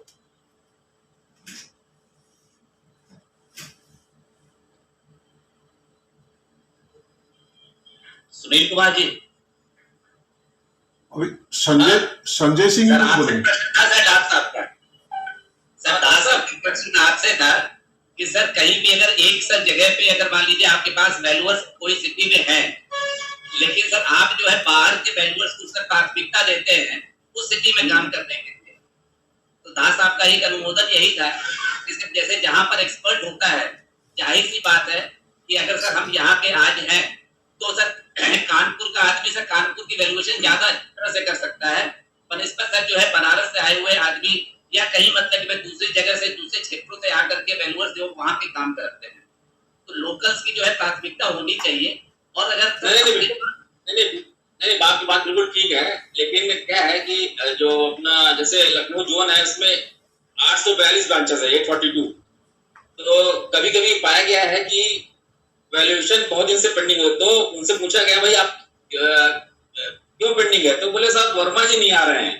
तो उनको बोला जाता है भाई वर्मा जी अगर फतेहपुर से नहीं आ रहे तो कानपुर वाले को बोलो। तो ऐसा एक शर्त नहीं क्या हो सकता है।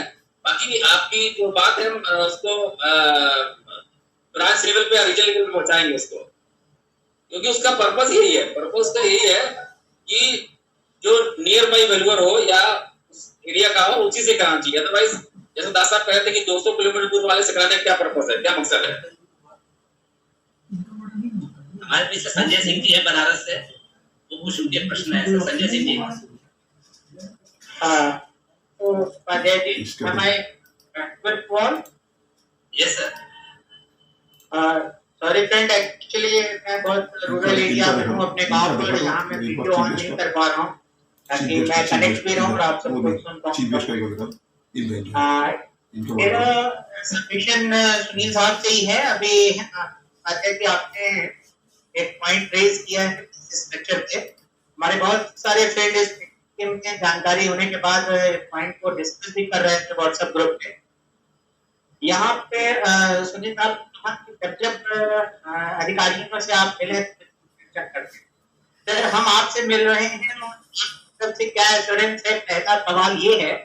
दूसरा ये है कि 2009 का एक स्ट्रक्चर है बैंक ऑफ बड़ौदा का, संजय सिंह बोल रहा है, जिसमें 20,000 मैक्सिमम फीस स्ट्रक्चर है, तो ये डिस्क्रिमिनेशन जोन वाइज और इस बात को क्यों नहीं टेकअप किया जाता है। यानी यहाँ पे भी प्रेजेंटेशन दिया हुआ है। मैं आईबा के लेवल पे हमारे पदाधिकारियों से रिक्वेस्ट करूंगा कि एक प्रेजेंटेशन बना करके फिर से पुटअप किया जाए, और अगर किसी ग्रुप या किसी शहर में वैल्यूअर के लिए 20,000 स्ट्रक्चर मैक्सिमम और वेल्थ एक्ट के प्रिवेलिंग रेट एडॉप्ट किए जा रहे हैं, तो हमारे जो लखनऊ क्यों सर कानपुर में तो केवल 5,000 का मैक्सिमम है। सवाल सर मैं जानता हूँ, मैं मिनिमम की बात नहीं कर रहा हूँ, मैं उसकी बात कर रहा हूँ कि डिस्क्रिमिनेशन क्यों। और अगर हम ये चर्चा करें कि हम अधिकारियों से मिलते रहे और फिर चर्चा होती है, तो ऑलरेडी हम लोग सबका सवाल फॉर्मूले करवा चुके हैं। रेट कहाँ पहुंच गए, हमारी जरूरतें कहाँ पहुंचे, वैल्यूएशन एस्पेक्ट कितना बढ़ेगा, कितनी नीड ली जाती है, कितना रिक्वायरमेंट और अर्जेंसी है, फिक्स नीड की जाती है। हमसे वैल्यूएशन का जो स्टैंडर्ड है वो हमसे फॉलो करने के लिए उम्मीद की जाती है, स्टैंडर्ड है उसकी डिस्क्रिमिनेशन। और इससे हमारे की बात करते हैं या हमारे बैंकर्स इस बारे में क्यों नहीं गंभीरता से सोचते हैं। एक अच्छा तभी दे सकते हैं अच्छा रिटर्न। Thank you sir. मैंने कोई डिस्टर्ब तो नहीं हो रहा सर? आप कुमार साहब अभी ना लाइन पे नहीं कट गए हैं, तो उन्होंने संजय जी का सुना, हम लोग से सुना, तो ये बताया कि ये जो है एक अपना अधिकारी से बात करेंगे और उसको हम लोग अपने स्तर से देख ले कि हाँ उसकी नहीं उसकी। बाकी उन्होंने बताया कि वो हर चीज सुन ली है और उसे क्या प्रैक्टिकली वो कर सकते हैं वो अपने लेवल पे करेंगे, ये उनका था। तो लेकिन अभी मतलब डिस्कनेक्ट हो गया। अगर मेरा ये जो रिप्रेजेंटेशन है ये बिल्कुल दिया जाना चाहिए पूरा। हाँ तो मैं अभी मैं अभी जनरल सेक्रेटरी साहब से कह रहा हूँ 1-2 दिन में लेटर बना के उनको भेज दी जाएगी, ऑफिशियल लेटर चली जाएगी उसमें। और कुछ सर मैंने भी 2009 में रिप्रेजेंट किया था इस चीज के लिए। नहीं एक्चुअली ना तभी क्या किया था मतलब नहीं, अभी क्योंकि आश्वासन हो गया है, आश्वासन से होने से थोड़ी सी आपका मतलब प्रेशर अच्छा रहेगा। वही नहीं है, जब तक कि इंस्टीट्यूशन के बेसिस पे नहीं रिप्रेजेंटेशन होगा तो कुछ नहीं और इसको लग कर कराना पड़ेगा। देखिए आज जैसे डिस्कशन हुआ हम लोगों में, मतलब खाली कहने से तो नहीं होगा ना, तो हुआ कि आज मीटिंग में डिसीजन हुआ, उस बेहद पे हम लोग काम कर रहे हैं। तो इसलिए मतलब ये निश्चित मानिए कि हम लोग लेटर ड्राफ्ट करेंगे, ड्राफ्ट करके बैंक अथॉरिटी को हम लोग लेटर में का इसी हफ्ते में हम लोग अपना कार्रवाई करेंगे। लेकिन एक छोटी सी बात आप लोगों के लिए भी है, आप ये ना सोचिए खाली आईवा कर रहा है। एक्चुअली आईवा कौन है? आईवा में प्रेसिडेंट, सेक्रेटरी जो भी है, जो भी पदाधिकारी है, चाहे सिटी लेवल का चेयरमैन सेक्रेटरी हो, आफ्टर वो भी फेलोर है। सबकी अपना अपना रोजी रोटी है, सबका अपना पेट है। तो इसलिए अगर सबसे हम मदद ये करें, जैसे लखनऊ वाले, लखनऊ में अभी लखनऊ वाले भी बैठे होंगे, तो एक बोर्ड ऑफ क्या नाम रेवेन्यू बोर्ड में एक काम हम लोग फाइल निकला के छोड़ा थे, वो आगे नहीं बढ़ पा रहा। हम इलाहाबाद गए थे, हमारा हाईकोर्ट के आके वकील से हम अपना इलाहाबाद वालों को मिलाए थे, वो कुछ नहीं हो रहा है। लखनऊ वालों को वकील से मिला, वो भी कुछ नहीं हुआ। तो ये प्रैक्टिकली बातें संभव ही नहीं है कि हम कानपुर से जाके इलाहाबाद जाए या लखनऊ बार बार जाए। तो हम लोग सेंटर इसलिए बनाया गया कि वहां का जो रिलेटेड काम है कम से कम वो डायरेक्ट अप्रोच करके करे। तो हम यहाँ से अप्रोच करेंगे, लेटरबाजी हर चीज करेंगे, लेकिन वहां का मतलब आईवा एक ग्रुप पूरा ग्रुप को लेकर तो एसोसिएशन हुआ ना। तो इसलिए हर ग्रुप का, हर इंसान, हर मेंबर का इंपोर्टेंस बनती है कि वो कुछ ना कुछ काम करें जो जिससे हो सकती है। हमारा रेवेन्यू बोर्ड के काम अभी पेंडिंग पड़ी हुई है, जबकि हम 2 बार गए, 3 बार गए, जो 8-10 साल से फाइल पेंडिंग पड़ी थी कहीं, वो उठा के हम कंसर्न ऑफिसर पहुंचा भी दिए। इसके बावजूद वहां कुछ नहीं हो रही है। तो रिस्पॉन्सिबिलिटी सबको लेनी पड़ेगी। तो मेरे ख्याल में जो जहां पे जी हाँ बोलिए। जी मैं आपकी बात से बिल्कुल सहमत हूँ साहब, और ये सेंटर की भी रिस्पॉन्सिबिलिटी है। और जहाँ तक वाराणसी का कंसर्न है, ऑलरेडी यहाँ रिप्रेजेंटेशन 2-3 नहीं, हमारा आईवा बनारस से कोई शिकायत नहीं है, क्योंकि जो हम लोगों ने जो डॉक्यूमेंटेशन करने गए तो आईवा बनारस का मेंबर्स हम लोग साथ थे, वो शिकायत नहीं। लेकिन फिर भी हमें अपना इलाहाबाद हाईकोर्ट देखिए, कानपुर से इलाहाबाद जाने का 5-6 घंटा लगता है। हमने इलाहाबाद वालों से उनको वकील को मिलवा के भी आए थे। मैंने कहा भैया आप मिलो, आप खाली एक बार हफ्ते में एक बार अगर चले गए ना तो प्रेशर बनेगी, पैसा हम देंगे, पैसे से आपसे मतलब नहीं है, लेकिन इतना भी तो नहीं हो पा रहा। कम से ये तो उम्मीद करते हैं कि हमारे जो मेंबर जहां पे भी है वहां शहर के कोई भी काम पड़े तो कम से खुल के मदद तो करें, ये हम चाहते हैं।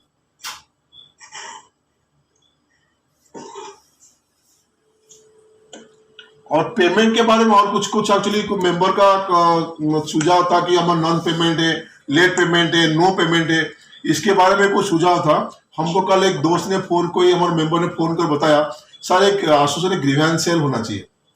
ठीक है, ग्रीवेंस सेल होगी तो आप ऑफिस आपसे यकीन नहीं करोगे कि हमारा अपना ऑफिस मैनेज कर रहे हैं। अगर एक ऑफिस बनाएंगे, कंप्यूटर रखेंगे, ग्रीवेंस सेल बनाएंगे, स्टाफ, उसका पैसे तो खर्च होगी। तो उसीलिए उनका सुझाव था कि जो पेमेंट बैंक से दिला देंगे उसका इतना % आपको एसोसिएशन को मिल जाएगी। ये भी सुझाव था। अगर आपका कोई ऐसा सुझाव है आप ऑफिशियली हमको मेल करिए, उससे हम लोग डिस्कशन में देखें प्रैक्टिकली कितना हमसे हो सकती है, वो करके हम जरूर करेंगे। बाकी फीस वाली जहां बातें आज हुई वो हम लोगों ने सीधे बैंक को और जो हायर अथॉरिटी है उनको जरूर रिप्रेजेंट करेंगे। ये हम लोग को आश्वासन दे रहे हैं आपको।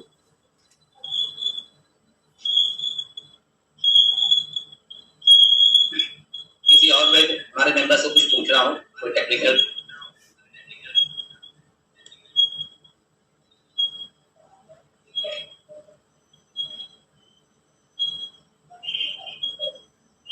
किसी मेंबर्स की जो है कोई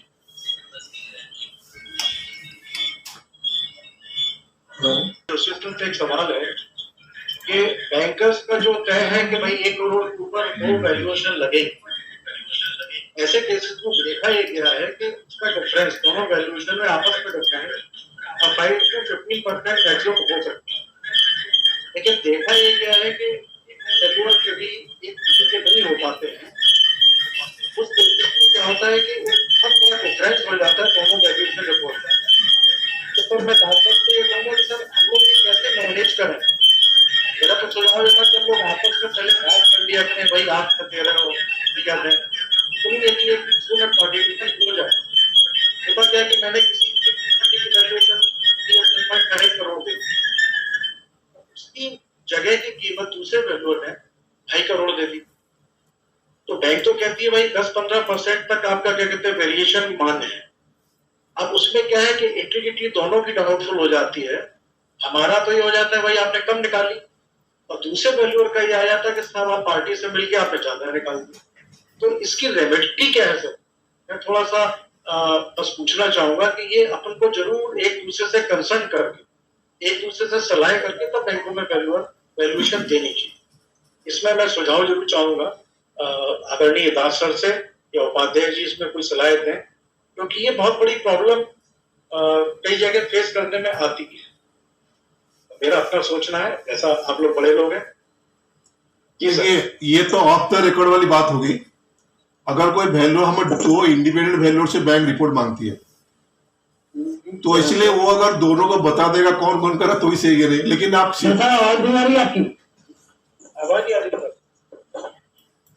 एक्चुअली जो मैं बताने जा रहा हूँ ऑफ द रिकॉर्ड बातें हैं।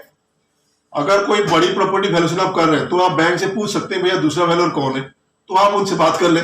लेकिन बैंक को ऑफिशियली उनका बताने कोई राइट नहीं है, क्योंकि अगर बता ही देंगे तो फिर इंडिपेंडेंट वैल्यूएशन कहां से हुई। तो ये हर चीज ना चलने वाली काम है। तो जहां पे बड़ी प्रॉपर्टी है सीधे बैंक बोलोगे भैया दूसरा वैल्यूअर कौन है, तो अगर दोस्ती है बता देगा, आप बात कर लीजिए। सर ये चीज ऐड करने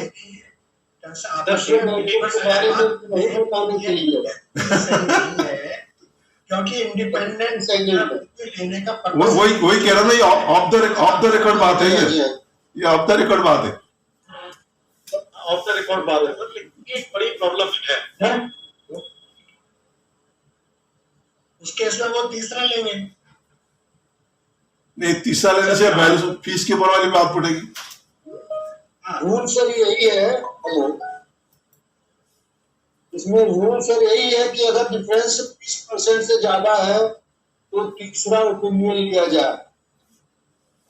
बैंकर्स का रूल अगर आप पढ़ेंगे तो उसका यही है। अगर हम आपस में बात सर वो लेते हैं, सर वो लेते हैं तो आपकी बात से आपस में बात कर लें। सर वो लेते हैं, कभी आप मार्केट कभी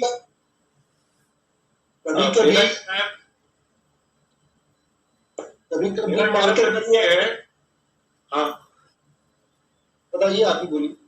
हाँ, मेरा कहना सर ये है कि वो तो यहाँ तक कर देते हैं कि भाई एक वैल्यूअर की रिपोर्ट भेज देने दूसरे वैल्यूअर, अच्छी बात है, उसमें दिक्कत नहीं है, वो होना चाहिए। हाँ, ये बैंक अनवरी कम थोड़ी कर रहा है। हाँ, ये भी कहने लगा वैल्यूअर से कितनी वैल्यू निकाल दो। ये अच्छा नहीं क्या? ये वो तो इसलिए कहते हैं वैल्यू की है, आप भी इसी के आसपास दे दो।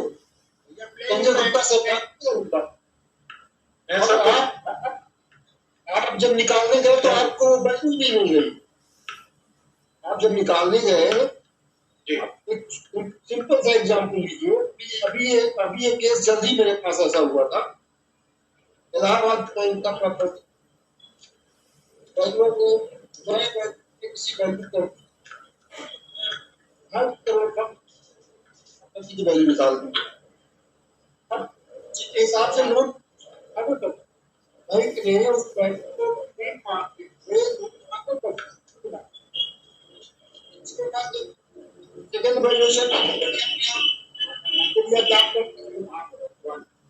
हमने जोड़ के देखा 20 लाख के ऊपर वैल्यूएशन क्या मैंने को समझाया यहाँ आप इसको नहीं कर सकते, तो अब जाहिर सी बात है उनको जाहिर सी बात है मैं 6 महीने तो उन्होंने अमाउंट फाइनल कर दिया है 2.5 करोड़ के हिसाब से। इसलिए उनको लग रहा है कि नहीं भाई 2.5 करोड़, इसलिए मिल के नहीं काम हो सकता है, करते नहीं उस पर क्योंकि आपको क्लियर वैल्यूएशन देना है। अगर बैंक आपको दूसरे वैल्यूअर की रिपोर्ट दिखा रहा है और कह रहा है इस हिसाब से बना दो, कनाई करके ना। नहीं, मैंने मना कर दिया, मैंने नहीं बनाई बोले। हाँ, वो दैट्स ओके, वो तो कहते तो है, वो हमारे सामने भी आई है। ये आल्सो फेस दैट सिचुएशन दिखाई है। उन्होंने तो तय कर लिया कि साहब उसके 1000 रुपये बना दे, और आपसे कहते हैं तुम जो है 290 बना दोगे, हम किनारे में भेज देंगे, है वैल्यू। सर मेरा डेली सामना होता फॉर्मुलेट पे। हाँ सर मैं भोपाल से normal things facing in the bank और इंडिपेंडेंट रखने का मतलब ही यह है कि भाई आप इंडिपेंडेंट दीजिए ना, बैंक से कनेक्ट करेंगे तो फिर उसकी हेरा फेरी में पार्टी हो गया आप। जनरली क्या होता है कि बात करने से थोड़ा आराम हो जाता है। हाँ, अगर अपने लेवल का वैल्यूअर है तो।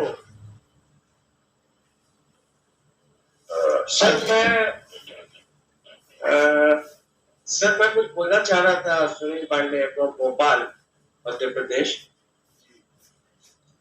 मेरा कहना ये है सर कि दो वैल्यूअर्स के बीच में जो ये डिफरेंस आ रहा है या जो भी हम लोग बातें करते हैं, एक्चुअली में उसका रीजन ये है कि हम प्रॉपरली जब तक अपने प्रोसेस को स्टैंडर्डाइज नहीं करेंगे तो ये बातें होती रहेंगी और जो थर्ड पार्टी है या जो सेकंड पार्टी है या जो क्लाइंट है वो इस चीज को हमेशा बुलाएगा कि उसका वैल्यूएशन इतना है, आपका इतना है। हम लोग जब तक स्टैंडर्ड को फॉलो नहीं करेंगे, कैलकुलेशन नहीं करेंगे, मेथोडोलॉजी का अप्रोच सब कुछ अगर रिपोर्ट में नहीं देंगे तो ये बातें हमेशा बनी रहेंगी कि सर आखिर आपका 1 करोड़ है तो आपका 2 करोड़ क्यों नहीं है, क्योंकि सामने वाले का 2 करोड़ है। अब दिक्कत ये होती है कि ना सामने वाले के पास कोई कैलकुलेशन और ना कुछ उसकी मेथोडोलॉजीज है जो रिपोर्ट में लिखी है और ना ही हमारी कुछ लिखी है, तो सामने वाले को एक बेनिफिट मिल जाता है हम लोगों के साथ प्ले करने के लिए कि भाई वैल्यूएशन जो खाता ना भाई जो वैल्यूअर है वो सही है। तो ये नहीं होना चाहिए। जो भी आपको करना है आप बेसिक आप पूरी रिपोर्ट में उसका जिक्र कीजिए, आपने कौन से डेटा लिए हैं, क्या कैपिटलाइजेशन क्या है, ये क्या है, उसकी एविडेंस लगाइए। तो मुझे नहीं लगता कि कभी कोई बैंक मैनेजर या कोई अथॉरिटी आपसे क्वेश्चन करेगी कि सर आपके वैल्यूएशन में प्रॉब्लम है।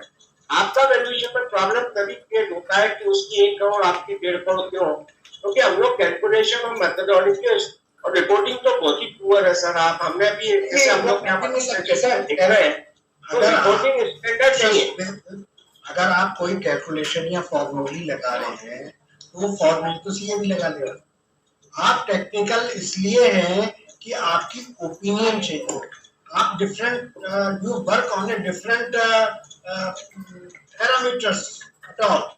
आपकी जो थिंकिंग है, आपकी उसकी वैल्यू है, उसकी मार्केट वैल्यूएशन है, वो कोई कैलकुलेशन नहीं। बैंक तो कह देता है कि सब ठीक है, आपने किया मार्केट वैल्यू इसकी 20% लेस कर दीजिए। अरे ऐसे कैसे हो जाएगी?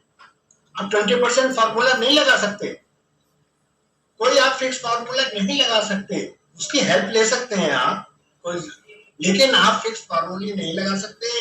फिक्स फार्मूले का जहां सवाल आता है वहां सीए करेगा। आपकी ओपिनियन, आपका जो देख करके आपने बनाया है, जो डेटा आपने इकट्ठा किया है, वो इंडिपेंडेंट मार्केट से उनका आदमी नहीं करना चाहता, आप करिए और बेसिस पे दीजिए। हाँ, ये बात सही है कि आप बेसिस पर डिस्कस कर दीजिए कि आपने क्या क्या चीज के ऊपर on what you are relying on. जैसे आपने बहुत से नोटो देते होंगे नीचे सब बुक्स की वो डिटेल्स दे देते हैं कि we have relied on book so and so, we relied on book so and so, we relied on law so and so, वो सब आप दे सकते हो। लेकिन आपकी इंडिपेंडेंट ओपिनियन है, दूसरे के हो सकता है उनका आउटलुक कुछ और रहा हो, तो इसलिए मैथोडोलॉजिकल या कैलकुलेशन के बेसिस के ऊपर आप किसी चीज की वैल्यू, लैंड में तो मैं नहीं कह सकता, लैंड में तो असल में मेजरमेंट है सारा और वो उसका सर्किल रेट वगैरह ये सब है ही है। लेकिन प्लांटेड मशीनरी में ऑफ कोर्स मैं कह सकता हूँ कि एक ही मशीन भारत स्टैंडर्ड की कई करोड़ की होती है, वही बटाला की 10,000 की 1 लाख की आ जाती है। तो ये सारी और तो बेटी होना नहीं, बस हो गया डिसीजन क्या। वो कहते हैं कि साहब आपने इतना निकाला और आपने तो मार्केट वैल्यू और रियलाइजेबल वैल्यू इतनी कर दी। अरे भाई आएगी। मैं सर मेरा पर्पस ये जयप्रकाश लेके आप भी हो ना।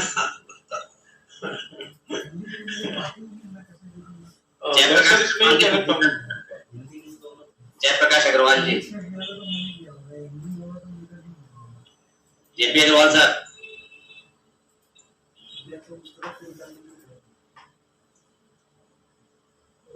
मैं बेनी सर से केवल इस सजेशन रखना चाहूंगा कि जैसा कि दास साहब ने पहले कहा कि भाई बैंकर्स का 200 किलोमीटर दूर से बुला लेते हैं वैल्यूअर्स को। डिफरेंस देखिए कहाँ पर मेरा अपना मानना है कि मैं मुझसे कहा जाए कि किसी कानपुर के प्लॉट की आप प्रॉपर्टी की वैल्यू निकाल दीजिए, तो मैं मानता हूँ 100% मैं से सहमत हूँ कि मुझसे अच्छा एजम्पशन दास साहब का होगा या कानपुर के वैल्यूअर का होगा। मैं उरई से जाके मार्केट वैल्यू उसकी सत्यापित नहीं कर सकता हूँ प्रॉपर्टी।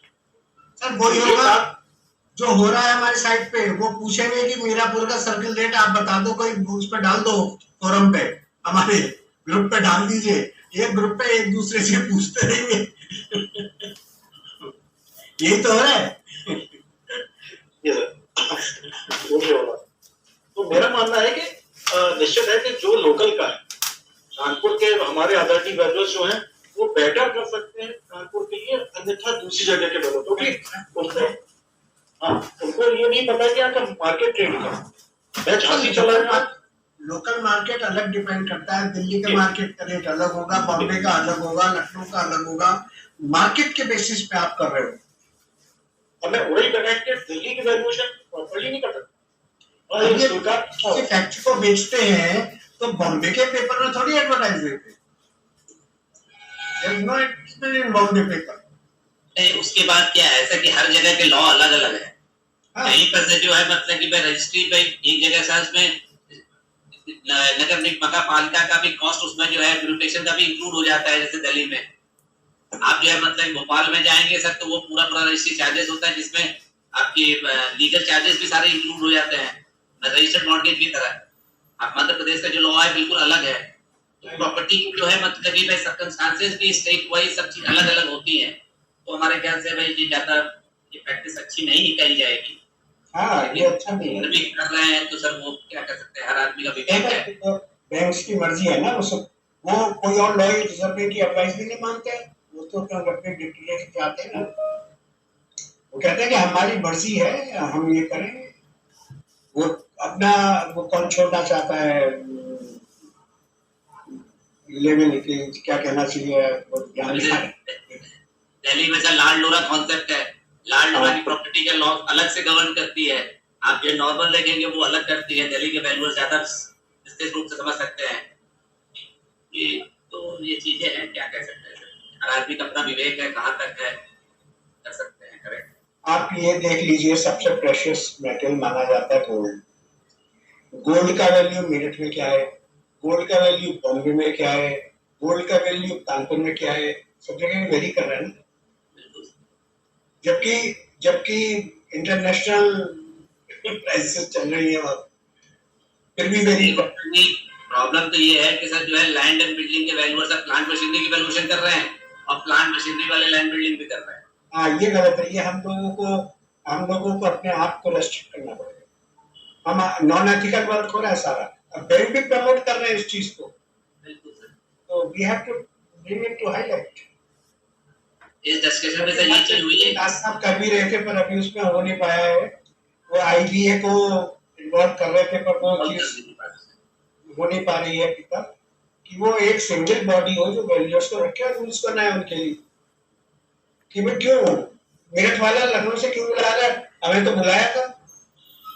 मैं मेरठ से बुलाया, एक फोन आया हमारे पास बनारस से कि साहब हमें कोई मिल नहीं रहा है, आप आ जाओ। मैं कहा ऐसा कैसे हो रहा है, नहीं मिल रहा, आपको लखनऊ पड़ा है, बीच में इस काम पे बुला है, इतनी सारी चीज पड़ी है, आपको कोई वैल्यू नहीं मिल रहा। मैं कहा मैं नहीं आने का यहाँ से। मैं वहां जाऊंगा, मुझे वहां के मार्केट का नहीं पता है, मुझे वहां नहीं पता है, मैं कैसा करूंगा। नहीं लेकिन सर प्लांट मशीनरी में तब भी सर आप कर सकते हैं, क्योंकि सर वो तो मशीनरी का इक्विपमेंट है। वो मतलब कि भाई कॉस्ट तो वैसी रहती है, सिर्फ ट्रांसपोर्टेशन कॉस्ट एक ऐड ऑन हो जाता है। बाकी मोर और लेस जो है मशीनरी की कॉस्ट में तो खैर ज्यादा सही कह रहे हैं, लेकिन उसके बाद भी मुझको तो नहीं सही लगा कि मैं यहाँ से सर समराइज हम लोग ये करते हैं कि सर ये कहते हैं बैंक ऑफ बड़ौदा का जो फी स्ट्रक्चर की एक रिप्रेजेंटेशन अपनी एसोसिएशन की तरफ से जाएगी, वो फुल्ली जो है अगले वीक में उसको हम सर भेज देंगे। बाकी सर आज का जो है डिस्कशंस काफी स्ट्रॉन्ग बढ़िया रहा हमारे साथ जो है। सर एक चीज और आई थी, बात यह है, अभी मैंने वेब पे भी गूगल्स पे भी देखा था, पेपर में भी आया था, कुछ बैंक्स ने एज की लिमिट लगा रखी है। है ना, कि सर्टेन एज तक वो कर रहे हैं, लेकिन प्राइम मिनिस्टर और गवर्नमेंट, सेंट्रल गवर्नमेंट इसमें लगाए कि आप री एम्प्लॉयमेंट करिए senior and super senior citizens का भी। तो ये जो बैंक रेस्ट्रिक्शन लगा रहा है एज का, ये गलत लगा रहा है and we should take it up. अगर आप गूगल्स पे देखेंगे तो ये चीज आपको मिल जाएगी। सर इसका सर इशू सर हम लोगों ने सर जो है रिप्रेजेंटेशन दिया हुआ है, हमारा कोर्ट एक केस पेंडिंग पड़ा हुआ है सर इलाहाबाद हाई कोर्ट में, ऑलरेडी मतलब हम लोगों ने फाइल कर रखा है कि there should not be any age limit for any profession. तो प्रोफेशनल जितने सर एज के हिसाब से सब मैच्योर होते हैं, इतना एक्सपीरियंस होता है, तो एक्सपीरियंस को आप कहीं भी कहीं खो दोगे यार। और हमारी मेन चीज क्या है वैल्यूएशन के लिए कि सर आदमी का फिटनेस होना चाहिए। आप फिटनेस की बात कर रहे हो लगी भाई ठीक है, बाकी एज खुद ही नहीं करेगा, फिटनेस के तो खुद ही नहीं करेगा, कर कैसे पाएगा जब बॉडी उसका फिट नहीं है, तो फिर आ जा नहीं सकता। तो उसका सर केस हमारा पेंडिंग है, होपफुली सर जजमेंट जैसे आता है सर। जो गवर्नमेंट ने अभी प्रमोट किया है, गूगल्स पे मिलेगा आपको, मैं भी भेज दूंगा, डाल दूंगा, पेपर में जो आया था उसमें भी यही है कि फिजिकल फिट, हायर एज को लिमिट नहीं है, फिजिकली फिट होना चाहिए। आपका जो इन्फॉर्मेशन एक बार शेयर कर दीजिएगा, हम लोग सबके केस में वो हेल्पफुल हो जाएगा। सर मीटिंग हमारे ख्याल से वेबिनार को क्लोज किया जाए, डिस्कशंस हो गई। मैं आज जितने भी हमारे सर मेंबर्स नॉन मेंबर्स सभी उपस्थित रहे, मैं सबका बहुत बहुत धन्यवाद। Special thanks to chief guest Sunil Kumar Sachan ji जो बैंक ऑफ बड़ौदा के डीजीएम हैं, लखनऊ में हैं।